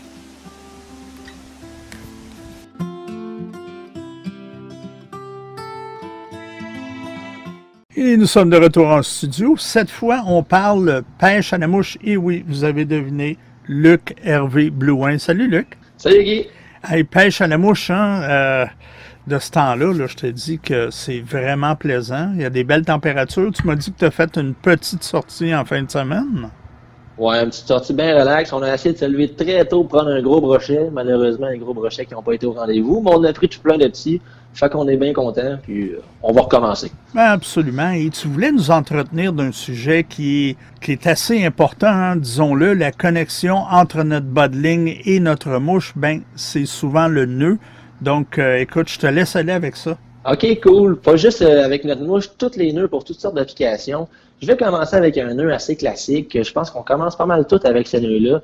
Le nœud d'encre, qui est simplement, on passe dans l'œillet, on twist et on repasse dans la boucle qu'on a créée. Je pense que la majorité des pêcheurs ont appris ça en premier. Il est ultra solide, ultra facile et efficace. Pour tous les nœuds, lorsque je vais parler de monofilament ou de fluocarbone, avant de serrer un nœud, on va toujours mouiller le fil, avec un peu de bave pour éviter la friction et que ça chauffe. Fait que là, je le dis au début, puis c'est valable pour tout. Ensuite, je vais y aller tout de suite avec le nœud Palomar, qui est un nœud ultra rapide, ultra solide. Il est tellement solide, là, pour vrai, ça serait mon préféré si c'était possible de le réaliser toujours avec le mono et le fluo. Malheureusement, des fois, ça twiste le fil, mais aussitôt que je tombe en fil tressé, le nœud Palomar qui sert à raccorder votre mouche ou votre leurre sur votre fil, qui est tellement rapide et efficace, ce qui pourrait être à savoir aussi. Ensuite, le nœud à boucle, qui est un nœud vraiment simple. Ça permet de faire une boucle sur votre fil. Donc, vous voulez faire une boucle 2, 3, 4 pieds plus haut que votre mouche. Vous pouvez vous rattacher une mouche à partir de ça. Vous pouvez mettre un plomb là. Donc, si vous voulez faire une boucle, c'est vraiment facile. C'est juste une boucle qu'on retwist puis qu'on repasse au centre. Nœud à boucle. Apprenez ça. Ça va vraiment vous aider dans vos démarches. Et puis, je l'utilise souvent. Là, des fois, je veux mettre une petite nymphe plus haut. Ça peut être très pratique. On a ensuite le nœud double chirurgie. Le nœud double chirurgie qui sert à relier deux bouts de fil de diamètre très différents. On a un gros fil avec un petit fil. Vous voulez mettre un gros fluocarbone sur un petit fluocarbone pour faire un bas de ligne ultra résistant. C'est vraiment simple, ça va super vite, ça fonctionne bien, puis le taux de résistance est excellent. Donc, le double chirurgien, même si j'ai de la corde, n'importe où, en camping, je m'en suis déjà servi, ça peut être très bon à apprendre. Négligez-le pas, ça s'apprend vite aussi. Je saute tout de suite sur le nœud à potence. Le nœud à potence qui est le nœud parfait pour monter vos bas de ligne en fuseau. Je vous rappelle les bas de ligne en fuseau qui sont partir d'un gros diamètre vers un plus petit diamètre. Donc, ça permet d'avoir un transfert d'énergie qui part de votre soie et que là, l'énergie se transmet gros diamètre, plus petit, autant d'étapes que vous en voulez. Et ça, votre transfert d'énergie qui se déploie jusqu'à votre mouche, qui permet de bien faire tourner votre mouche et d'aller chercher un tout petit tépette. Votre tépette qui est votre dernier bout avant votre mouche. Et ça permet d'aller chercher un tout petit diamètre et déposer votre mouche de manière subtile et efficace. Oui, puis si tu me permets, Luc Hervé, quand on parle de nœud à potence, là, il est aussi connu sur le nœud du pendu, hein? Le nœud du pendu. Écoute, oui, c'est le nœud du pendu. Ouais, c'est un nœud qui est assez populaire, disons-le. Là. Hey, je te laisse aller, je voulais pas t'interrompre. C'est bien correct. Donc, apprenez à faire ça, c'est ultra facile. Les premières fois, on s'embourbe un peu en le faisant, mais un coup qu'on le connaît, là, maintenant, mes bas de ligne en fuseau, là, ça me prend 2 minutes à monter un, même 1 minute si j'ai juste une étape ou deux. Et ça peut faire la différence sur votre pêche. Pratiquez-les. C'est important, là, même, je suis pas un king des nœuds, moi, là, non plus, là. Il y a des nœuds, je les maîtrise pas tous, je les ai tous pas mal déjà faits, ceux que je vais vous parler aujourd'hui. Mais, je le sais que ça fait longtemps que je n'ai pas fait un, j'ai une sortie de pêche demain matin, le soir, j'en fais 2-3. Comme ça, là, si je m'en souviens plus et ça marche pas, là, je suis pas sur le bord de la rivière ou dans mon lac à me dire « Maudit, j'ai besoin de mon nœud, je m'en souviens plus. » Je l'ai pratiqué la veille, il y en a que je sais que je manquerai pas. Là. Si ça fait longtemps, alors donnez-vous une chance, on le pratique un petit peu. Ensuite, Turtle Knot Gaspé Twist, c'est le nœud que je vais utiliser pour faire mes dérives en noyer, au saumon, truite de mer, dans des embouchures, dans du courant. Une dérive typique, là, on lance en 45 puis on la laisse jusqu'au bord. On la laisse dans le courant. Bon, ça, ce nœud-là, il est ultra discret et il va, dans le fond, votre fil va aller chaque côté de votre taillet et votre nœud est en dessous de votre taillet. C'est tellement subtil et ça permet à votre mouche de rester droite. C'est impossible avec ce nœud-là que votre mouche aille dans tous les sens. Elle va rester tout le temps droite dans votre dérive. Apprenez-le. On va mettre des photos de chaque nœud dans le vlog de Simplement Plein Air. Vous pouvez les voir en même temps. C'est tellement efficace. Apprenez ça. Je vous garantis que vous allez avoir du succès avec ça. Ensuite, on parle de boucle, la boucle du chirurgien, qui est tellement rapide, simple, c'est efficace, et puis ça m'a jamais déçu. Ça prend 30 secondes de faire une boucle. Vous voulez faire une boucle, faire une connexion loop-to-loop, boucle à boucle. Donc, faites une boucle, ça prend 30 secondes. Ça, c'est ultra efficace aussi. On parle de boucle maintenant pour attacher à votre mouche. Faire une boucle pour aller chercher de l'action. Le nœud Rapala ou encore le nœud parfait peut très bien servir pour aller chercher du mouvement. Donc, faites une mouche avec des articulations. Vous utilisez du poil comme du marabout, des heurles de pain, du chevreuil. Vous voulez avoir de l'action dans votre mouche. On va essayer de ne pas aller bloquer la mouche avec un nœud d'angle qui va restreindre le mouvement. En faisant un nœud de style boucle, votre mouche peut se déplacer dans la boucle. Et là, vous avez encore plus d'action. Ça peut faire une différence sur vos pêches au saumon. Pas tout le monde qui l'utilise. Mais encore, lorsque je pêche la chigan, le brochet, n'importe quel poisson, je veux que ma mouche elle bouge, je vais utiliser un nœud de style boucle. Je vous parle aussi du Canoman Loop, qui est une boucle utile parce que c'est facile à faire et quand on a du gros diamètre, ça se fait bien. Donc, on va aller faire des boucles avec du gros fluocarbone. On peut aller chercher le Canoman Loop, qui va super bien. Et en plus, le bout que l'on coupe se situe vers votre mouche. Quand on le coupe le bout, ça fait en sorte que si vous avez des régions qui a de l'algue ou qui a dans le temps du pollen, des fois ça s'accumule sur votre fil, ben ça fait pas un petit V qui accumule toutes les algues là. Le bout est par en arrière. Donc, on ramasse moins de cochonneries. Ça peut être intéressant à ce niveau-là. Je vous parle aussi du nœud Arbor. Le nœud Arbor qui est un nœud qui me sert à attacher mon fil dans le fond de ma bobine de moulinet. C'est comme deux petits nœuds qu'on fait, puis ça serre quand on serre. Ça fait que ça reste super serré, et là, ensuite, on peut mouliner.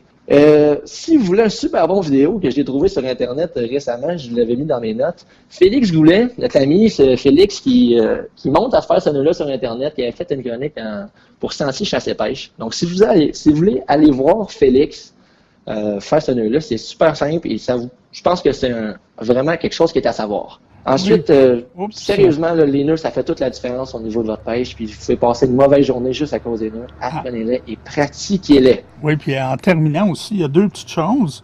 Il y a des applications aussi que vous pouvez avoir là, sur votre cellulaire, là, sur votre téléphone intelligent. Allez-y, écoutez, il y a de très, très bonnes applications. Aussi, pour les gens de la radio, là, je sais que c'est un peu drôle d'entendre parler de nœuds. Donc, n'oubliez pas d'aller sur www.simplementpleinair-simplyoutdoors.ca et vous allez voir les nœuds que notre ami Luc Hervé est en train de discuter. Donc, n'oubliez pas, allez faire un tour, ça peut être assez embêtant. Et Luc Hervé, en quittant, si on veut te rejoindre, si on va avoir plus d'informations, on le fait de quelle façon? Facebook, Luc Hervé Blouin, n'hésitez pas, ça me fait tout le temps plaisir, on a vraiment du fun, puis on est bien hâte de la pêche. Oui, monsieur. Donc, on se retrouve la semaine prochaine, Luc. Bonne semaine. Bonne semaine. Vous souhaitez le succès lors de votre prochaine excursion de chasse? Monsieur Bouffe innove. Cet automne, procurez-vous les leurres olfactifs et gustatifs Tire-Boc. Monsieur Bouffe, 25 avenue Chaudière à Rouyn-Noranda au 819-797-2564. Et nous voici de retour en studio, cette fois avec Madame Véronique Lévesque de la maison Buck Hunter. Bonjour Véronique. Bonjour Guy. Ah, écoute, la saison, c'est fébrile, la fébrilité, septembre arrive. Qu'est-ce qu'on discute quand septembre arrive, beaucoup d'entre nous, parce que là, ça s'en vient à grands pas. L'orignal, la saison orignale, le chevreuil s'en vient bientôt. Mais là, t'as des produits qu'on peut utiliser à la dernière minute. Puis là, c'est des choses qui nous est beaucoup demandées. Puis j'imagine que tu as souvent la question à toi aussi. Qu'est-ce que je pourrais utiliser là. Oui, ben on en avait parlé dans les chroniques avant. On parlait plus de technique, mais là, on va vraiment parler des produits à utiliser pour vraiment la dernière minute, là. Comme je disais, on va utiliser des produits qui sont faits à base d'urine.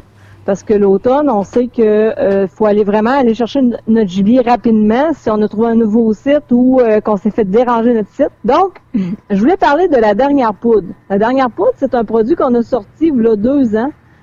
On disait, on disait une poudre fruitée, c'est très bon, on utilise ça toute l'année, mais pour l'automne, ça prend plus que ça. Ça prend vraiment quelque chose qui a une touche de plus parce que quand on utilise les mêmes produits toute l'année, puis qu'on arrive à l'automne, il faut vraiment, moi j'appelle ça comme des produits chocs, des produits qui vont vraiment attirer leur attention, qui va donner un dernier petit coup pour vraiment les garder aux salines, parce que les salines, l'automne, faut pas négliger ça, là. Non, c'est ça, hein. Beaucoup de gens pensent que, on a travaillé si fort, on a attiré notre orignal dans le coin, mais il y a une mentalité qui pense que c'est fini. Les salines, là, rendues à l'automne, ça donne plus rien, mais dans ce cas-là, pourquoi qu'on les fait? Tu comprends? Oui, ben il y en a plusieurs qui pensent qu'on fait des salines durant l'été juste parce que on aime ça, puis on veut voir nos animaux, puis c'est plus un trip. Mais non, dans le fond, nos salines sont aussi importantes l'automne que le printemps parce que c'est ça qui va garder notre gibier en place, là. C'est ça.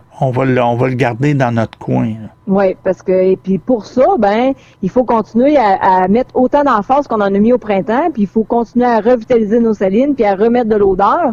Puis plus que vous allez mettre de l'odeur, plus que votre gibier va être présent souvent. T'sais, vous allez avoir les mêmes gibiers, mais ils vont venir peut-être 3-4 fois dans la semaine. Tandis que si vous mettez des produits souvent, que vous les gardez là avec de l'odeur et du goût, ils vont revenir quotidiennement, là. C'est ça. Puis quand on parle de la dernière poudre, là, on arrive dans le bois avec notre sachet, on fait quoi, là, à ce moment-là, avec la dernière poudre? On la met par-dessus? Oui, la dernière poudre, c'est un sac qui se vend en 2,5 kilos. C'est quand même une assez bonne portion parce que la poudre, elle a vraiment gonflé, là. Elle est vraiment rendue beaucoup plus gonflée, comme on pourrait dire, à cause de l'urine qui est à l'intérieur. Puis, vous n'avez pas besoin de mettre tout le sac. C'est vraiment pas une poudre qui est volatile, là. Faites-vous-en pas, là, si vous mettez la main dans le sac puis vous essayez de saupoudrer ça sur les feuilles, là. C'est vraiment pas une poudre qui est faite pour ça. C'est une poudre qui est faite pour aller au sol. C'est vraiment, quand vous allez arriver à votre site, vous pouvez en mettre un petit peu. Moi, je dis, j'en mets pas trop dans ma trail en m'en venant parce que je veux pas trop que mon gibier perde de temps là. Je vais utiliser plus le bull slash qu'on va parler tout à l'heure pour les sentiers. Mais la dernière poudre, vous allez utiliser ça vraiment autour de votre saline. Vous pouvez faire des grattés avec, vu que c'est une poudre qui est pleine d'urine. Moi, je l'utilise beaucoup dans mes grattés. Je vais me faire des lignes là, comme je ferais, mettons, avec de l'urine. Mais vous pouvez en mettre autour de votre saline aussi. Il y en a qui mettent ça directement sur leurs pommes. Ça donne un goût aux pommes. C'est sûr que le gibier va aimer beaucoup plus ça.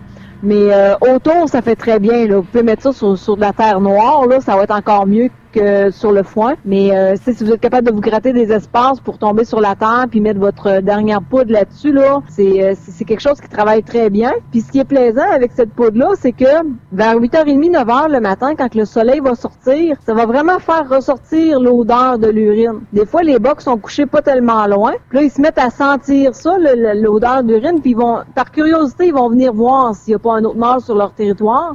Donc, souvent, nous autres, on a posé des mâles matures qui ont sorti à ces heures-là, qui sont vraiment venus voir la dernière poudre, là. Tu sais, les caméras de surveillance nous montraient vraiment que il y avait le nez dessus, là. Oui, il était attiré par ça. Et puis là, si on parle, tu nous as dit, c'est pas comme le bull slash. Le bull slash, lui, comme tel, en 1 minute, c'est quoi? Le bull slash, lui, c'est vraiment pour faire des lignes d'odeur. C'est vraiment, moi, j'appelle ça aller draguer les chevreuils. C'est vraiment pour aller chercher les chevreuils qui viennent pas vraiment à votre saline, puis à les apporter aux salines. C'est vraiment pour faire des lignes d'odeur, pour aller chercher votre gibier et le diriger directement vers la saline. Encore là, c'est un produit qui est fait à base d'urine et a aussi l'odeur de la recette spéciale qu'on appelle l'odeur qui résiste à la pluie, qui va être là quand même très longtemps. Vous pouvez en vaporiser sur les arbres, les feuilles, par terre, peu importe. C'est ce qui va vraiment apporter votre chevreuil ou votre orignal directement à la saline. C'est vraiment comme pour faire un corridor d'odeur. C'est ce qu'il y a de plus puissant, là. C'est puissant, effectivement. C'est ça, je m'en allais dire. Autant orignal que chevreuil, parce que finalement, si on parle de certaines régions où on va être à l'Orignal pratiquement demain, là, on peut faire des lignes d'odeur avec le bull slash. Oui, c'est ça. Puis l'idéal pour le répandre, tu dis, est-ce qu'il vient avec un atomiseur ou c'est en pot, le format, c'est quoi? Oui, c'est une bouteille 500 ml qui vient avec un gros vaporisateur.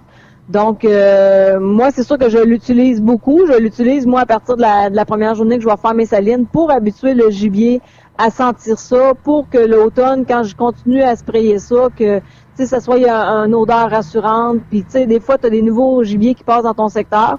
Donc, ça se vaporise très bien, là. C'est un beau produit, puis ça se met bien dans une poche de côté, là. C'est vraiment ça. Un produit à ne jamais oublier. Super. Et puis, en terminant, Véronique, la semaine prochaine, on va parler du code rouge Orignal et Chevreuil, donc à ne pas manquer parce qu'on sait que le code rouge est tellement rendu populaire au Québec. Et maintenant, ben naturellement, on va être aussi en Ontario pour nos gens qui nous écoutent en Ontario. Ne manquez pas ça. En terminant, si on veut te rejoindre et on veut plus d'informations sur ce qu'on vient de parler ou sur les produits Buck Hunter, Véronique, on le fait de quelle façon? Oui, bien, vous pouvez venir nous voir sur notre page Facebook Buck Hunter. Vous avez beaucoup de vidéos, de photos, de textes explicatifs. On est très actifs aussi pour répondre à vos questions. Ou vous avez le site internet à www.buck-hunter.ca. Là-dessus, vous avez notre équipe de pro-staff, collaborateurs. Vous avez un onglet point de vente aussi pour trouver nos magasins. Et vous avez aussi le catalogue en PDF. Super. Donc, Véronique, merci beaucoup. Et aux gens, n'oubliez pas la semaine prochaine à ne pas manquer la chronique de Véronique Lévesque de la maison Buck Hunter. On parle code rouge, Orignal et Chevreuil. Bonne semaine, Véronique. Bonne semaine à toi, Guy. Cette portion de l'émission vous est présentée par les leaders pour les produits de saline, urine, leurre et autres accessoires, les excellents produits Buck Hunter. Venez visiter notre tout nouveau site au www.buck-hunter.ca. Vous verrez les résultats à utiliser nos produits. Bonjour tout le monde et bienvenue à cette autre période d'entrevue Simplement plein air. On a le plaisir de recevoir une fois de plus Madame Corinne Guerrier-Py. Je pense qu'on peut dire comme ça une véritable mordue de chasse, de pêche, mais aussi elle s'adonne à quelque chose de pas mal intéressant et de pas mal passionnant. Elle chasse donc, elle parraine de jeunes chasseuses. Bonjour Corinne. Bonjour, ça va bien? Ah, extrêmement bien. La semaine dernière, on a parlé, entre autres choses, de votre excursion que vous avez faite à la pourvoirie du lac Suzy en compagnie de Serge Daprès. C'était dans une cause là, vraiment noble. Moi qui suis un amateur de chasse, de pêche, vous accompagniez, vous étiez mentor pour une gang de filles. Je pense qu'on va le dire comme ça. Oui, exactement. Donc, c'est un programme d'initiation à la chasse. Pour des femmes, par des femmes. Ça s'appelle Elle Chasse. Donc, c'est un programme que j'ai mis sur pied il y a environ 3 ans. Je l'ai un petit peu expliqué la semaine passée pour ceux qui auraient entendu l'entrevue. Donc, donc on s'est déplacé à la pourvoirie du lac Suzy, près de Clova. Et puis, on a eu une super belle expérience. La semaine dernière, on a parlé que vous aviez eu des ateliers parce que vous aviez préparé un horaire qu'on peut dire théorique. Donc, vous aviez reçu Mme Nathalie Dallaire, qui est de l'Association des conducteurs et conductrices de chiens de sang. Vous avez initié les dames aussi au tir à la carabine, certaines qui étaient pas trop habituées. Vous avez regardé l'appâtage, qu'on appelle dans le jargon le bait, la récolte également. Donc, vous avez récolté de la venaison, l'éviscération. Mais on n'a toujours pas dit aux gens comment s'était soldé votre séjour de chasse. Et je pense que vous avez été comme un petit peu là, juste dans le temps.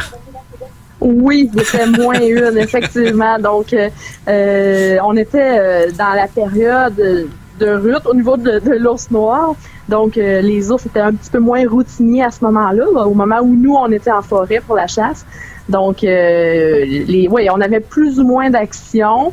On expliquait quand même aux filles que c'était normal, que à chaque soir, c'est un nouveau soir de chasse qui commence, donc tout peut arriver.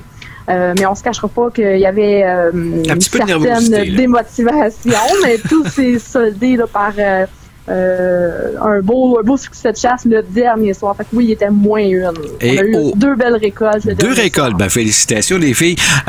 Donc, vous avez eu l'occasion, pas le choix, de mettre à profit, si on veut, là, ce que vous aviez appris comme notion sur l'éviscération. Vous avez parlé la semaine dernière que vous aviez eu l'occasion de goûter de la saucisse d'ours, mais pour les gens qui n'ont jamais eu la chance, je pense qu'on peut le dire comme ça, de manger de l'ours, de déguster de l'ours, comment les dames ont trouvé ça? Ils ont adoré. On a eu c'était vraiment une dégustation. On avait différents types de saucisses, à différentes saveurs. Par exemple, les rabes et autres. On a manqué de saucisses. Donc, c'est pour dire, là. Puis, c'était des filles qui n'avaient jamais consommé, qui n'avaient jamais mangé d'ours. Donc, c'était vraiment une découverte pour elles. Super. Et puis, après ça, on explique différentes choses, là, différentes façons d'apprêter la viande d'ours. Donc, c'est important d'expliquer aux gens que la viande d'ours, c'est une belle viande rouge, tu sais, c'est vraiment très bon. Là. Maintenant, Corinne, il y a une chose, par exemple, qu'on n'a pas pris le temps de parler, puis on va prendre le temps de le dire. Vous avez mis sur pied ce programme-là il y a 3 ans. Vous le faites bénévole, vous le faites parce que vous aimez ça, vous aimez partager. Mais Elle Chasse, là, si on s'adresse à une dame qui serait intéressée, mais qui ne sait pas comment procéder, qui a aucune idée, mais elle se dit... Je veux essayer. De quelle façon elle doit procéder? De quelle façon elle doit entrer en contact avec vous? Est-ce qu'il y a une sélection? Comment ça se passe pour Madame Tout-le-Monde? Oui, en fait, ce qui est important de dire, c'est que ça s'adresse à des femmes qui n'ont jamais récolté de gros gibier. Donc, certaines peuvent avoir déjà expérimenté la chasse, soit en accompagnant ou en tentant leur chance par elles-mêmes, mais ça s'adresse vraiment à des femmes qui n'ont jamais récolté. Donc ça, c'est la première des choses. L'idée, c'est vraiment de démystifier la chasse. Donc, on comprend un peu le but. Puis, c'est des petits groupes. Donc, je prends seulement 4 femmes par année, 4 nouvelles initiées par année. Chacune est accompagnée en forêt d'une mentor, d'une autre femme expérimentée au niveau de la chasse à l'ours. Donc, je fonctionne beaucoup, honnêtement, avec Facebook et sinon, en personne. Donc, les femmes viennent me voir soit dans les différents salons à travers le Québec ou vraiment à mon travail. Moi, j'ai une boutique de chasse là, dans les Laurentides, donc ils viennent jaser avec moi. Ou sinon, vraiment, il y a beaucoup d'informations sur la page Facebook de Elle Chasse. Donc, comment procéder au printemps. On donne vraiment tous les détails, tout ce qui se rapporte là, à la semaine de chasse. Et puis, les filles doivent faire une petite vidéo, ça peut être simple là, avec leur cellulaire. Elles se filment et nous expliquent pourquoi elles voudraient participer au programme. En quoi c'est motivant pour elles. On veut voir un petit peu la personnalité des femmes. Et puis après ça, ben oui, il y a une petite sélection qui est faite par rapport aux filles. On veut vraiment créer un groupe là, qui va être où il va y avoir une bonne chimie. Et puis après ça, ben on part en forêt, on se rencontre tout le monde et puis on part tout ensemble. En souhaitant toujours naturellement que ces excursions de chasse-là soient prolifiques, mais surtout que les dames qui ont la chance d'y aller puissent récolter le gibier. Ça, c'est bien entendu. Donc, Madame Tout le monde peut aller sur votre page Facebook ou sur la page Facebook de Elle Chasse. Elles s'inscrivent, elles produisent un court vidéo et par la suite, la sélection se fait. C'est bien cela? Exactement. Donc, tous les détails sont mis en ligne au printemps. Donc, durant l'hiver, tout ça, automne-hiver, moi, de mon côté, je m'occupe de faire toutes les réservations, tout ce qui est administration. Et puis, quand tout est en place, là, on lance le go. On lance le go sur Facebook. Et puis, les filles ont vraiment toutes les lignes directrices, là, tous les détails, tout ça pour faire leur petite idée. D'accord. Alors, rapidement, vous avez parlé de votre boutique. Où est-ce que les dames peuvent vous rejoindre très rapidement dans les Laurentides? En fait, je suis située à Prévost. C'est près entre Saint-Jérôme et Saint-Sauveur. C'est la boutique Écotombe Prévost, donc l'Aviron Chasse et Pêche à Prévost. Moi, je suis ici pas mal tout le temps. Je vous remercie beaucoup. Et puis, Corinne Gariepi, un grand merci d'avoir été là. Et puis, on sait qu'il y a un très bel événement qui se prépare pour vous. On espère pouvoir vous reparler dans une prochaine entrevue. Merci beaucoup. Restez là, vous, du côté de Simplement Plein Air. Bougez pas. Guy Martin vous retrouve après ceci. Cette portion de l'émission vous est présentée par Pour transporter votre arme de façon sécuritaire, librement et parfaitement ajustée pour aller par-dessus vos vêtements de chasse, la Courroie Élite. www.cgelite.ca ou info@cgelite.ca. Salut, ici Pascal Auger pour québeccompostelle.com, également sur Facebook. J'aurai le plaisir bientôt de me joindre à l'émission Simplement plein air pour vous parler randonnée pédestre de longue durée de type Compostelle, autant au Québec qu'en Europe. On va se parler préparation, équipement, vêtements, plein d'informations utiles pour faire cette activité. Une initiative à vocation sociale, Québec-Compostelle, un service indépendant et personnalisé de préparation de randonnée pédestre. québeccompostelle.com, également sur Facebook. On est de retour aux entrevues Simplement plein air. Merci à vous d'avoir choisi Simplement plein air. Guy, bonjour.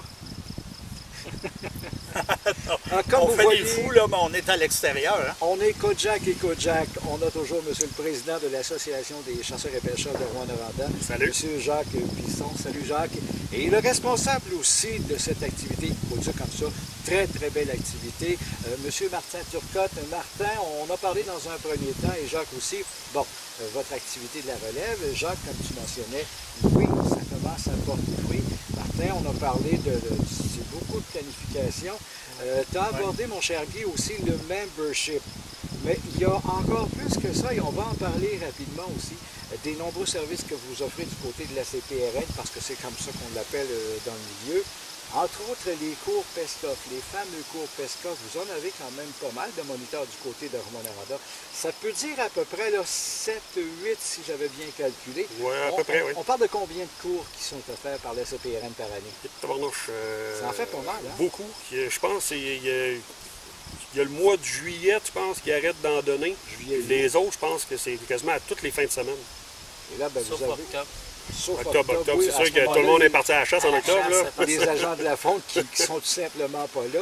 Mais vous donnez quel cours, Martin, dans le fond? Je pense que vous donnez le fameux CESMAF, qui est le cours canadien de sécurité dans le maniement des armes à feu. ICAF, là, je vous donne les abréviations. Lorsqu'on les moniteur, c'est tous des termes qu'on connaît très bien. Donc, initiation à la chasse avec arme à feu. Il y a le IKA, initiation à la chasse avec arc et arbalète. C'est ça qu'on donne. Donc, vous avez quand même une assiette, une brochette là, assez complète de cours. Oui, puis le monde il répond encore à la demande aussi. Parce que surtout l'arc, puis l'arbalète, on sait que là, ça monte. Là. Ça joue, oui, c'est ça. Là. Juste de même, là, les cours sont toujours pleins. Oui, plein. Toujours plein. Moi, j'ai assisté au début de l'été, justement, à un cours arbalète et arc avec mon épouse. Même pas au début de l'été. C'était au printemps, début du printemps. Exact. Et puis, je vous dirais qu'on était 35 à peu près. Oui, maximum, c'est ça, 35. C'est très, très populaire. Puis, c'est sûr, il y a beaucoup de gens qui vont dire, vous êtes dans la région de Rouyn-Noranda. Mais c'est important parce que assis là, moi, je me suis aperçu d'une chose, c'est qu'on avait beaucoup de jeunes. La relève est là. Ouais, et de l'extérieur. Et de l'extérieur, oui, absolument. Oui. Absolument. Du grand Rouyn-Noranda. Même plus que ça. Oui. Oui, il y a des moniteurs un peu partout, là, mais des fois, les cours sont pleins, fait qu'ils viennent se bouquer ici. Chez nous. Ouais. Parce qu'il y a eu du monde de la Sarre, Val-d'Or, que j'ai vu, qui venait, Ville-Marie, Amos. Ça, c'est le fun. Quand les cours sont pleins, eux autres, ils viennent ici, eux autres, ils veulent avoir les choses pour aller à la chasse. Hein? Mais diriez-vous, les gars, que justement, étant donné que c'est un cours qui, premièrement, qui est nécessaire pour quelqu'un qui veut chasser soit au moyen d'une arc ou d'une arbalète, et le fait que Rouyn-Noranda est quand même central, que vous avez votre journée initiation à la chasse, on voit aujourd'hui que vous avez l'air comprimé, on voit aussi que vous avez les armes de jet. Direz-vous que tout ça ensemble, j'oublie au fait que vous offrez même ces fameux cours-là, que ça aide l'association à avoir des nouveaux membres? Oui. Oh oui, ça l'aide. Ça paraît surtout ceux qui l'ont fait le 10 ans passés, qu'on voit, là, qui deviennent membres, qui font leur cours. Oui, puis on sait qu'il y a une importance pour les gens qui se demandent pourquoi est-ce qu'on adhérait à un club local. C'est important parce que le club local représente tous les chasseurs de la région. Donc, c'est une voix qui est assez quand même importante. Là. Oui.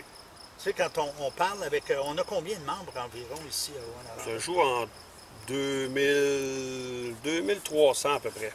2300 membres, c'est une voix qui est pesante. Oui, et ce qu'il faut mentionner au niveau de l'association Chasse et Pêche de Rouyn-Noranda, pour le bénéfice de nos auditeurs, c'est que c'est une des plus grosses, avec à peu près 2300 membres, comme l'a mentionné Jacques, mais c'est probablement la plus grosse au Québec. Donc, c'est de dire toute l'importance qu'a la chasse et la pêche, mais il n'y a pas seulement que ça, il y a aussi tout le côté apport économique de ce monde-là. Là. Absolument. Ben, c'est ça. Même juste le chantier, ça, là. On a mis pour 22 000 de rénovation. Tout récent, là? Oui, tout récent. Là. Oui. On a tout refait les chantiers au complet pour qu'ils soient réglementaires pour tout le monde. Parce que ça, je pense que vous adorez le fait que vous êtes probablement des tops là, en termes de chantier là, au niveau de réglementation. Vous accotez là, carrément ce qui est demandé. Là. Même l'armée vient ici. Tu as mentionné, Jacques, et toi aussi, Martin, 22 000 $. Vous avez fait quoi cette année? Parce que j'ai remarqué, si on me permet l'anglicisme, vous êtes upgradé puis pas à peu près. Ben, on a refait toutes les potes de tir au complet. On a tout enlevé les butons au fond parce qu'il faut que ça soit relevé, que ça soit illégal. On a un sentier d'archer. On a rajouté 10 des cibles 3D, des petits animaux, là. Des gros animaux, on a des gros et des petits, pour satisfaire aux besoins de nos archers aussi. Comme c'est là, l'arbalète, c'est oui et non, parce qu'on travaille là-dessus, parce que c'est des petites bébites. L'arbalète, c'est puissant. On travaille là-dessus encore. Probablement que l'année prochaine, on va essayer de trouver quelque chose pour faire un petit sentier pour les archers avec des plus grosses cibles 3D. Donc, ce que vous cherchez, dans le fond, c'est toujours de prévoir qu'est-ce que la clientèle, est-ce que votre membership pourrait vouloir, et ça se planifie longtemps. Satisfaire nos membres. Satisfaire les membres. Parce que je pense que depuis le temps que j'ai l'occasion de suivre la CPRN, c'est probablement là, une des choses qui vous caractérise, de vouloir satisfaire les membres. Mais là, tu as piqué un petit peu ma curiosité parce que tu vas parler de sentiers, de cibles, donc sans nécessairement dire que l'affaire est dans le sac. Je pense qu'on peut dire que vous êtes sérieusement sur le projet.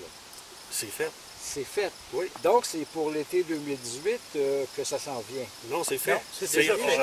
Ça a été... on a terminé, c'est hier ou hier, d'installer toutes les cibles. C'est prêt. Oui. Bon, on sait qu'on va aller faire un petit tour tout à l'heure. Je ne peux pas vous dire que je vais être une cible, mais je vais aller regarder les cibles. Bon, on va voir les images tantôt. On va faire le tour avec la caméra. Vous allez avoir la chance aussi de voir qu'est-ce que ça a l'air. C'est magnifique. Je veux dire, ici, on est à la station numéro 4. Oui. Et puis, j'ai remarqué aussi en rentrant une chose qui est vraiment intéressante ici à Rouyn-Noranda. On a les caméras. Oui. Fait qu'on n'est pas obligé de marcher notre 200 verges ou 200 mètres. Voir le target. On est rendu au mètre ou aux verges. C'est encore en mètre. C'est encore en mètre? Oui. Parfait. C'est en verge. Ben, les 200 verges, on n'est pas obligé de se taper. On a une belle écran. C'est comme nous autres, c'est tout blanc, sauf toi. Ben, moi, je suis le plus jeune, c'est pour ça. Là. Tout le monde s'en va au maître, donc au maître. Faut les laisser parler, faut les laisser croire qu'il a vraiment raison. Là-dessus, messieurs, je vous remercie beaucoup. En terminant, les gars, comment on vous rejoint, comment on devient membre de la CPRN si quelqu'un arrive et puis veut vous rejoindre par téléphone? Pour être membre, vous pouvez aller dans tous nos partenaires, Marine Nami, Pro Nature, Canadian Tire. On a une couple de petits magasins à quelque part. Je pense qu'il y a Anfield, il y a un petit dépanneur là. Page Facebook. La page Facebook. Oui, très important. Pour nous rejoindre par téléphone, on peut appeler au site de tir au 819-797-2370. À deux gars, ils ont passé au travers. Et le numéro de l'association, c'est le 819-880-2323. Il va toujours y avoir quelqu'un qui va vous répondre sur ce téléphone-là 7 jours sur 7, les 12 mois par année. Martin Turcotte, responsable de l'activité relève initiation à la chasse. Jacques Bisson, président de l'Association des chasseurs et pêcheurs de Rouyn-Noranda. On vous remercie beaucoup. Nous, on vous dit à la prochaine parce que c'est malheureusement pas dans 2 entrevues qu'on peut vraiment vous parler de tout ce qui se passe du côté de l'Association des chasseurs et pêcheurs. Les deux messieurs vous ont donné toutes les coordonnées. Venez faire un tour du côté de Rouyn-Noranda. Venez découvrir la ville, mais venez aussi rencontrer une gang de vrais mordus. Mais vous allez voir, ils mordent et ça fait pas mal. On retourne à Guy tout de suite après ceci. Cette portion de l'émission vous est présentée par Groovy Yurts. Pour des installations allant de 2,5 à 6 mètres et plus, rejoignez Carmen au 289-241-4475 ou au www.yurt.ca, yurt.ca.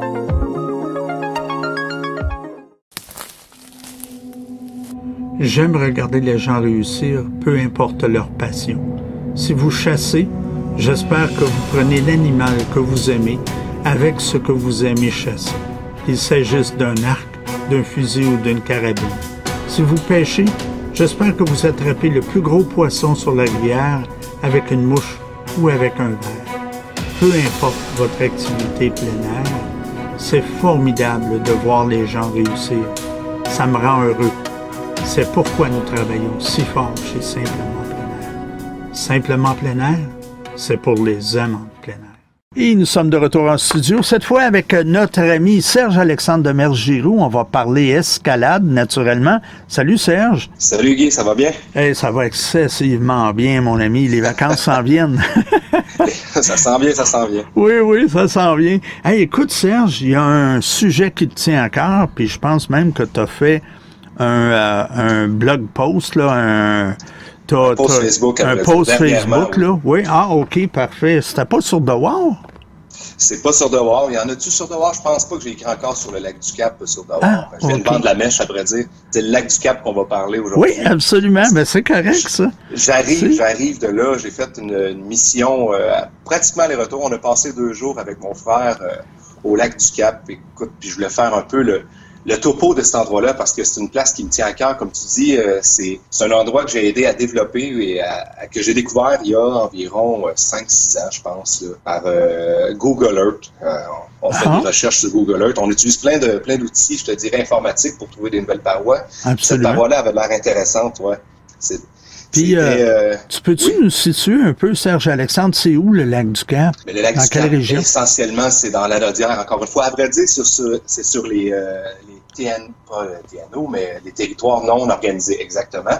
OK. C'est pas ni dans l'Anaudière, ni en Mauricie. Je te dirais, c'est un peu au nord de l'Anaudière. C'est directement à l'est du gros réservoir Taureau qui chapeaute la ville de Saint-Michel-des-Saints. Oui. Puis la dernière baie complètement à l'est, là, je crois que c'est le 2e lac à partir de là. Ça s'appelle le lac du Cap, puis il porte bien son nom.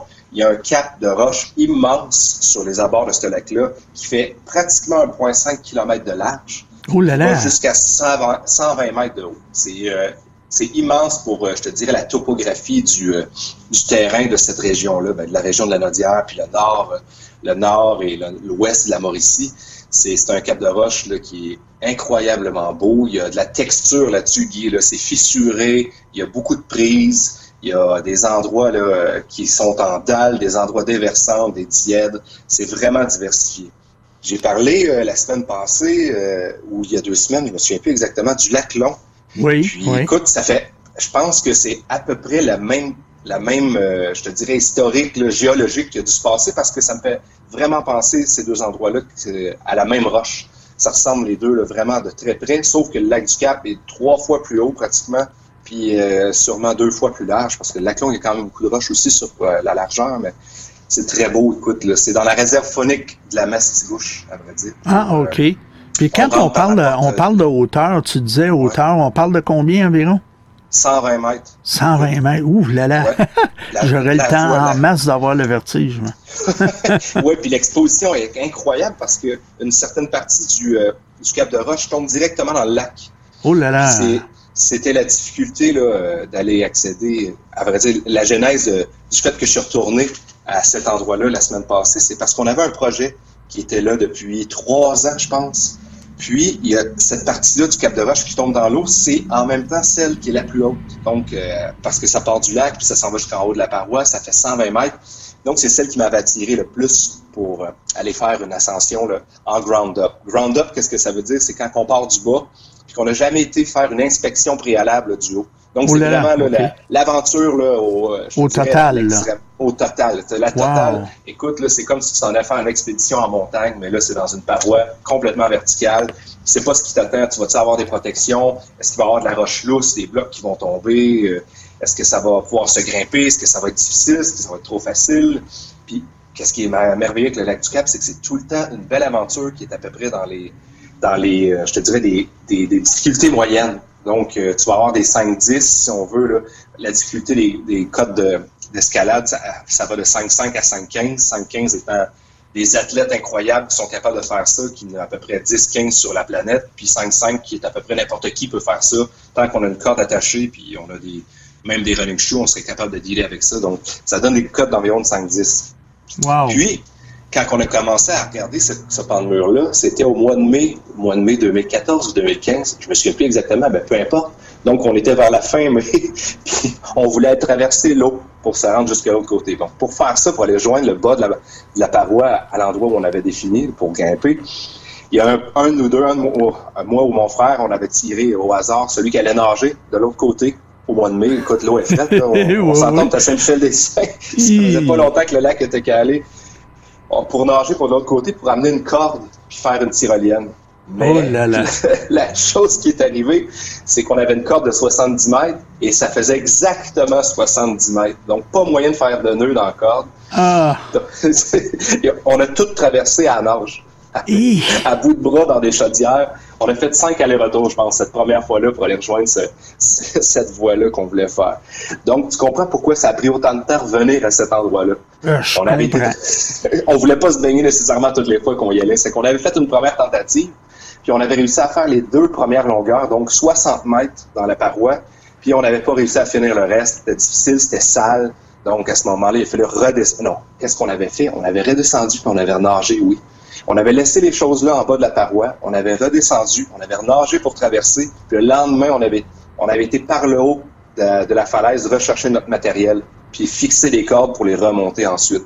Donc ça a été l'aventure, la première tentative, je dirais. Il y a eu un temps où est-ce qu'on n'est pas retourné là, par côté de l'organisation de logistique, c'était vraiment compliqué, donc ça bouffe beaucoup de temps. Donc pendant 2 ans, on n'est pas retourné à cet endroit-là, puis la semaine passée, on est allé par le haut, descendre en rappel directement. On s'est évité une baignade. Donc, juste pour pas avoir à tout traîner le stock pendant des centaines de mètres, à vrai dire, aller-retour. Ouais. Puis, là, on a réessayé notre voie, justement, à partir du bas. Et on l'a enfin réussi. Ça a donné vraiment une merveille de voie, là, dans le fond. Ça donne 120 mètres de grimpe. On a coté, je pense, 5-10 plus. Parce qu'il y a un 3e pitch qui est incroyable. Il y a des endroits que ça déverse. Mais c'est toujours possible de grimper par la craque puis mettre les protections d'une façon parfaite. Donc, puis tu as l'exposition directement au-dessus du lac. Ça donne pratiquement le vertige quand on regarde les photos. J'invite le monde à aller voir les photos sur Facebook qui sont déjà là, puis il va en avoir des nouvelles qui vont être ajoutées parce que c'est seulement les photos avec mon iPhone que j'ai mis, mais j'en ai pris aussi avec un appareil photo d'un peu meilleure qualité. Oui, puis on va les avoir aussi sur le vlog là, à Simplement Plein Air, donc allez voir ça. Mais là, même les gens de Simplement Plein Air qui nous écoutent parce qu'on utilise naturellement, disons-le, la même entrevue pour les deux, pour la radio et Simplement Plein Air, le vlog. Donc, allez voir. Vous voyez ça, ceux de Simplement Plein Air et ceux qui nous écoutent à la radio, ben allez voir ça. Sur Facebook, tout est là. Puis, c'est ça, on a réussi notre exploit. On a fait les 4 longueurs sans tomber parce que c'est ça que ça prend pour réussir à faire une voie. Là. Donc, selon la bonne et due forme des règlements de l'escalade. Là. Donc, c'était vraiment une game merveilleuse et un endroit merveilleux. Oui, puis je tiens aussi là, à rappeler aux gens, c'est sûr qu'on peut pas couvrir tout ce qu'il y a là-bas, les beaux souvenirs de là-bas. C'est qu'est-ce qu'on va faire? C'est qu'on va faire une 2e entrevue. On va encore parler du lac du Cap et l'histoire du projet et tout. Écoute, Serge Alexandre, si on veut te rejoindre pour avoir plus d'informations sur l'escalade, ou maintenant on sait que tu donnes aussi des cours et des conférences et tout ça, donc on peut le faire de quelle façon? Certainement par Facebook, toujours le premier médium que j'utilise pour le communiquer, puis ensuite c'est mon blog à dewar.ca. Oui, puis ça, manquez pas ça, dewar.ca, parce que c'est vraiment le fun, là. Merci Guy. Salut et bonne semaine. Vous souhaitez le succès lors de votre prochaine excursion de chasse? Monsieur Bouffe innove. Cet automne, procurez-vous les leurres olfactifs et gustatifs Tire-Bock. Monsieur Bouffe, 25 avenue Chaudière à Rouyn-Noranda au 819-797-2564.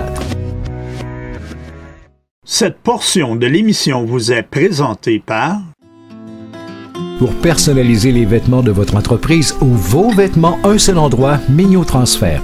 63 Perrault Est à Rouyn-Noranda au 819-797-3232 ou www.mignot-transfert.ca. Chez Mignot Transfert, votre image nous tient à cœur. Bonjour et bienvenue à votre période d'entrevue Simplement plein air. C'est toujours un plaisir de retrouver notre invité, surtout que le gars, il connaît vraiment son affaire. Bonjour, Monsieur Reynald Hawkins de la Société de sauvetage du Québec. Bonjour à vous. Je pense que vous avez eu une fin de semaine relativement bien occupée. Il y a eu certainement des moments de rire, mais ça a été une très, très grosse fin de semaine de champion. Oui, c'était les championnats canadiens de sauvetage en plage qui avaient lieu sur 2 différentes plages de la magnifique ville de Halifax en Nouvelle-Écosse. Alors, c'était au-delà de 220 athlètes dans 2 catégories, soit les catégories 15-18 et les catégories, ce qu'on appelle ouvertes, donc 19 ans et plus, où ils s'affrontaient dans des épreuves en eau océanique avec des vagues, avec des embarcations telles que le surf ski, qui ressemble étrangement à un kayak de mer, et l'aquaplane, et ainsi que des épreuves de nage, parce que vous savez, les surveillants sauveteurs doivent se rendre vers la victime plus souvent qu'autrement en nage. Et il y avait aussi des épreuves de ce qu'on appelle de course sur le sable. Alors, tout ça a eu lieu de jeudi à dimanche. Et on peut dire que les équipes québécoises ont fait bonne figure puisqu'elles ont mérité justement la 2e, 3e, la 3e, 4e, la 2e, 4e et 5e place. Alors donc, on était très heureux des résultats. Lorsque j'écoute l'énumération que vous venez de me faire, là, se rendre à la victime, course sur le sable, c'est pas évident. Et il me venait les images Baywatch. Mais ça demande des gens qui sont quand même en forme pour faire ça. Oui, définitivement. C'est des gens qui ont fait un minimum de 120 heures de formation pour être des surveillants sauveteurs dans les piscines publiques et on rajoute des options supplémentaires d'une 20aine d'heures pour chaque fois qu'ils veulent changer de milieu, telles que plage continentale.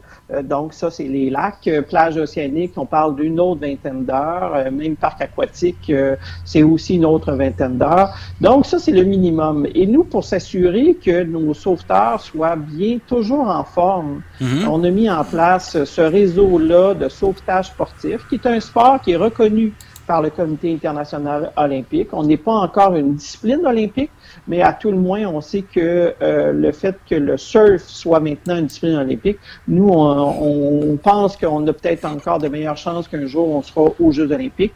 Il reste qu'en attendant tout ça, il y a des championnats du monde à tous les 2 ans. Les prochains auront lieu à Adélaïde, justement en Australie. Et il y a aussi à tous les 2 ans les World Games, des championnats des Jeux mondiaux, dans lesquels les 8 premières équipes qui se sont classées aux championnats du monde sont invitées à participer aux Jeux mondiaux. Donc, ça reste une discipline très demandante et très exigeante. Autrement dit, si le surf est discipline olympique, il y a de très, très grosses chances qu'on fasse appel au top pour ce qui est de la sécurité de ces compétiteurs-là. Et oui, je pense que ça serait intéressant de voir comment, au niveau mondial, nos Québécois et nos Canadiens se débrouillent, parce que je pense qu'on a quand même pas mal de surface à vérifier concernant la sécurité nautique, que ce soit nos lacs, nos cours d'eau et même nos surfaces côtières. Mais vous avez parlé, M. Hawkins, de 20 d'heures d'entraînement lorsqu'on passe d'une discipline à une autre discipline. Ces cours-là, comment une personne peut les suivre ou doit les suivre? Parce que là, on ne parle pas de petit apprentissage là, par la suite. On parle probablement de mise à jour. Oui, définitivement. Là, je vous disais qu'on s'adresse déjà aux jeunes de 12-13 ans avec les cours qui s'appellent Étoiles ou médaille de bronze. Et dès qu'ils ont réussi la médaille de bronze, ils peuvent commencer à suivre l'autre cours qui est de la croix de bronze. Et là, dans ces 2 cas-là, on parle d'un minimum de 40 à 60 heures de formation. Et où on peut aller les suivre? Ben, je vous dirais dans toutes les bonnes piscines publiques, là, écoles, polyvalentes, cégep, municipalités qui ont des piscines publiques.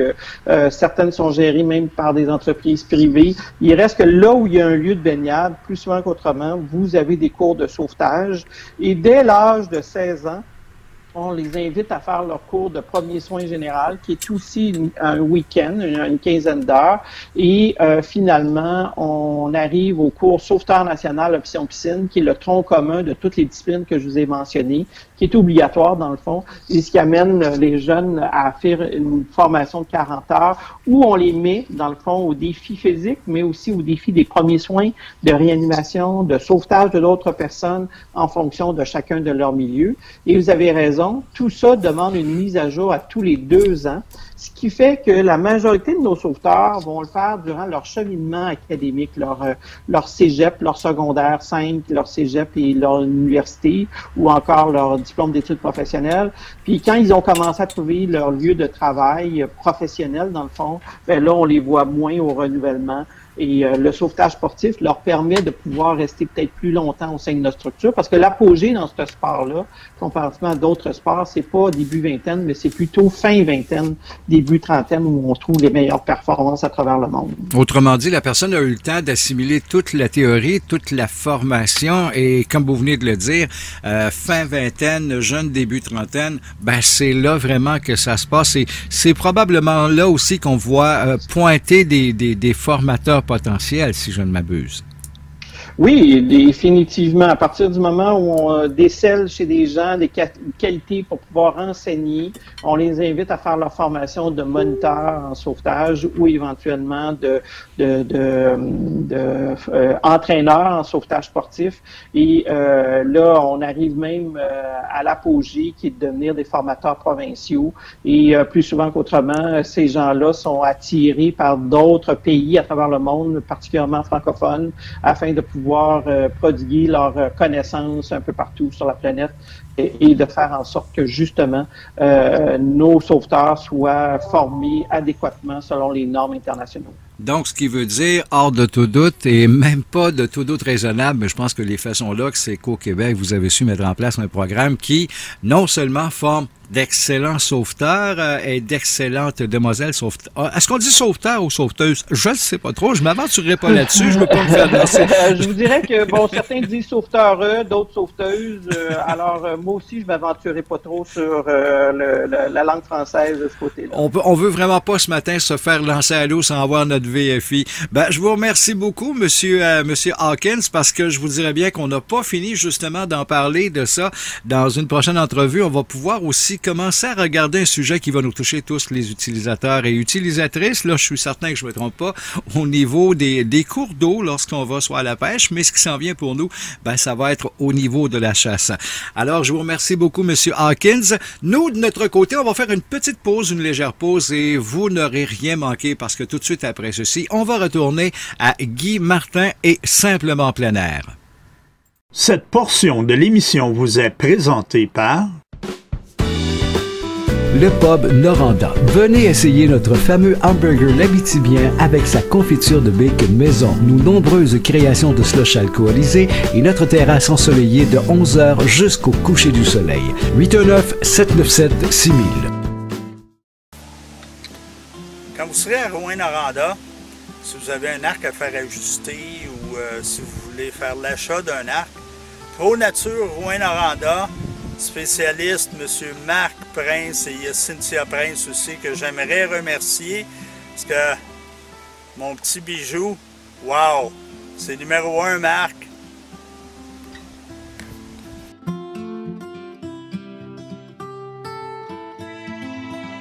Et nous sommes de retour en studio. Cette fois, on se dirige à la pêche blanche, pêche sur la glace, avec notre bon ami Félix Goulet. Salut Félix.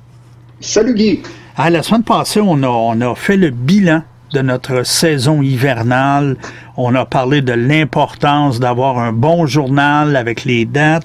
Et cette fois-ci, tu vas nous parler, là, on va donner le nom un peu moins connu, le Devon à bavette arrière, mais la bonne vieille jig Rapala. Oui, exactement. On essaie d'utiliser un bon français. C'est comme ça que j'ai traduit un petit peu ce leurre-là. Dans le fond, les auditeurs vont reconnaître cette dandinette-là. C'est vraiment une dandinette qui est en forme de poisson. Un petit poisson moulé en plomb avec différents coloris. Et il y a un trépied d'attaché en plein centre en dessous du ventre, du petit devant. Il y a souvent un hameçon simple sur le nez et un hameçon simple sur la queue. Et sur cette queue-là, il y a présence d'un petit cône, un petit V en plastique qui va donner tout l'effet à notre devon lorsqu'on va le dandiner. Donc, c'est comme ça qui est dessiné. Souvent, on appelle ça un jigging Rapala, mais il y a plein d'autres compagnies qui vont en fabriquer aussi. Rapala en fait plusieurs modèles.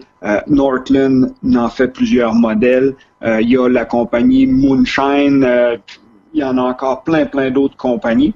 Ça finit tout par se ressembler, ces petits devons en forme de poisson-là. Comment on les pêche? C'est très, très simple. On va descendre notre devon jusqu'au fond. Souvent, je vais relever mon devon environ 8 à 10 pouces du fond. Encore plus simple, Guy, si on pêche à l'aide d'un sonore à cadran lumineux, un flasher, ben on va le décoller du fond pour très bien voir notre signal de notre dandinette sur notre appareil flasher.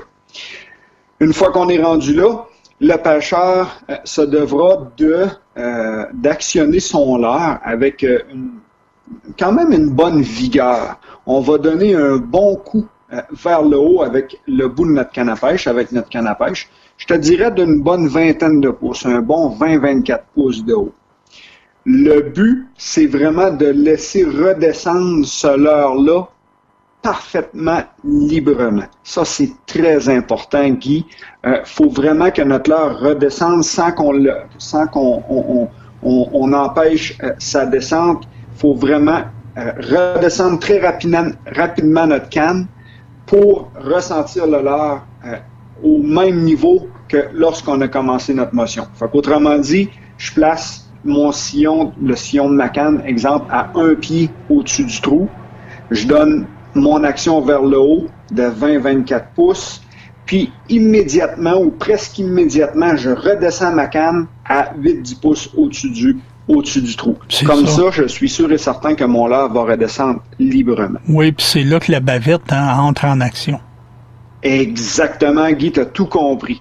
La petite bavette qui est située sur la queue en arrière va faire que le leurre va s'élancer vers le côté.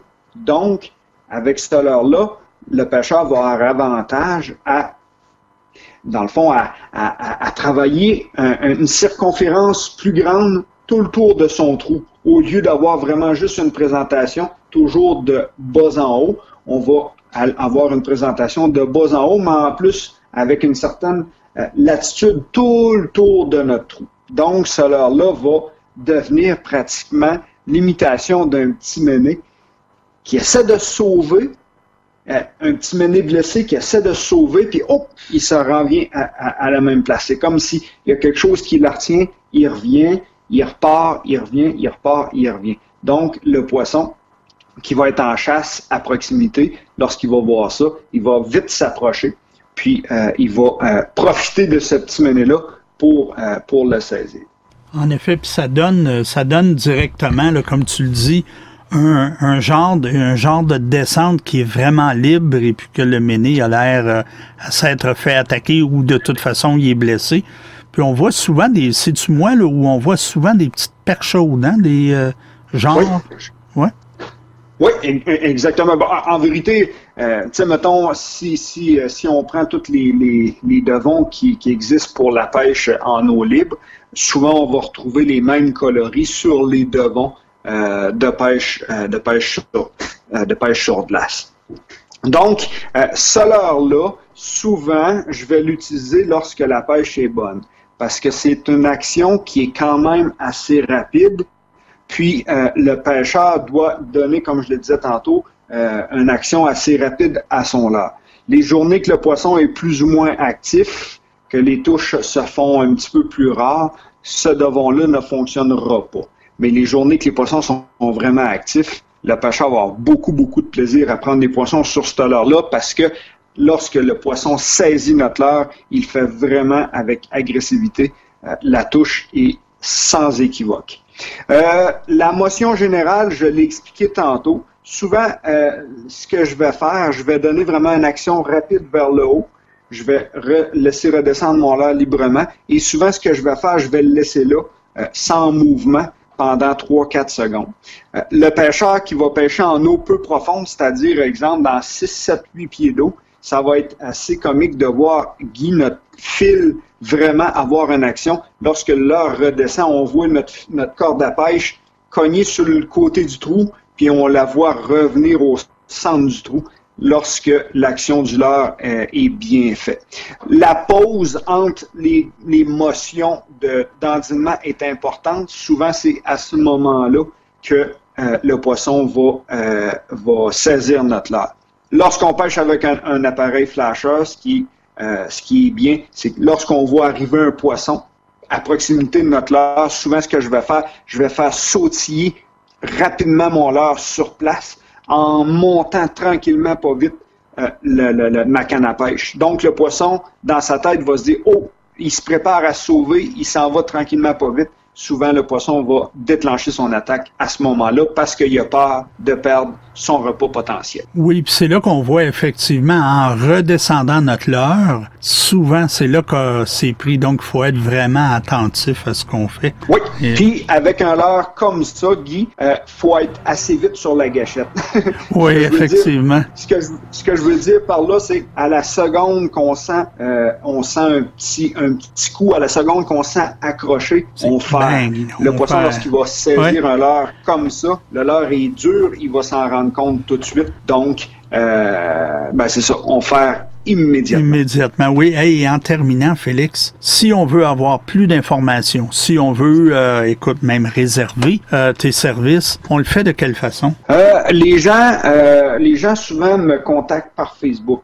J'ai ma page Facebook de guide de pêche et pêcheur professionnel Félix Goulet. Les gens, souvent, je vais mettre des sorties de pêche que j'ai faites avec des clients ou des sorties de pêche que j'ai faites personnellement.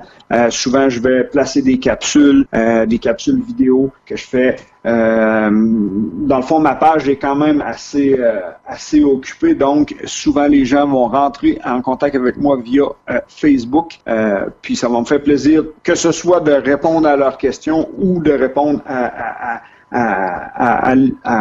aux gens versus mes services que je peux offrir. Oui, absolument. Et on était avec Monsieur Félix Goulet de Québec Ice Team. Donc, Félix, on se retrouve la semaine prochaine. Merci beaucoup, Guy. Bonne semaine. Bonne semaine. Voilà, c'est là-dessus qu'on se laisse pour cette semaine. Comme le dit si bien le vieil adage, vous avez aimé cette édition de Simplement Plein Air?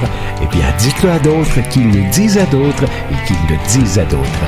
Rappelez-vous qu'il vous est toujours possible de venir nous rejoindre sur notre site www.simplementpleinair-simplyoutdoors.ca ou consulter notre page Facebook à @simplementpleinair.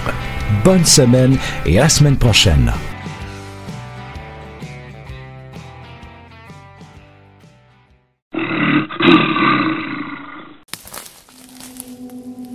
J'aime regarder les gens réussir, peu importe leur passion.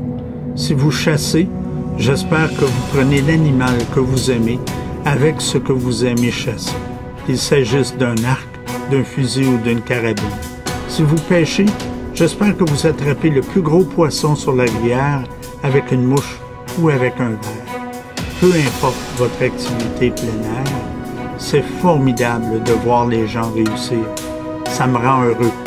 C'est pourquoi nous travaillons si fort chez Simplement Plein Air. Simplement Plein Air, c'est pour les amants de plein air.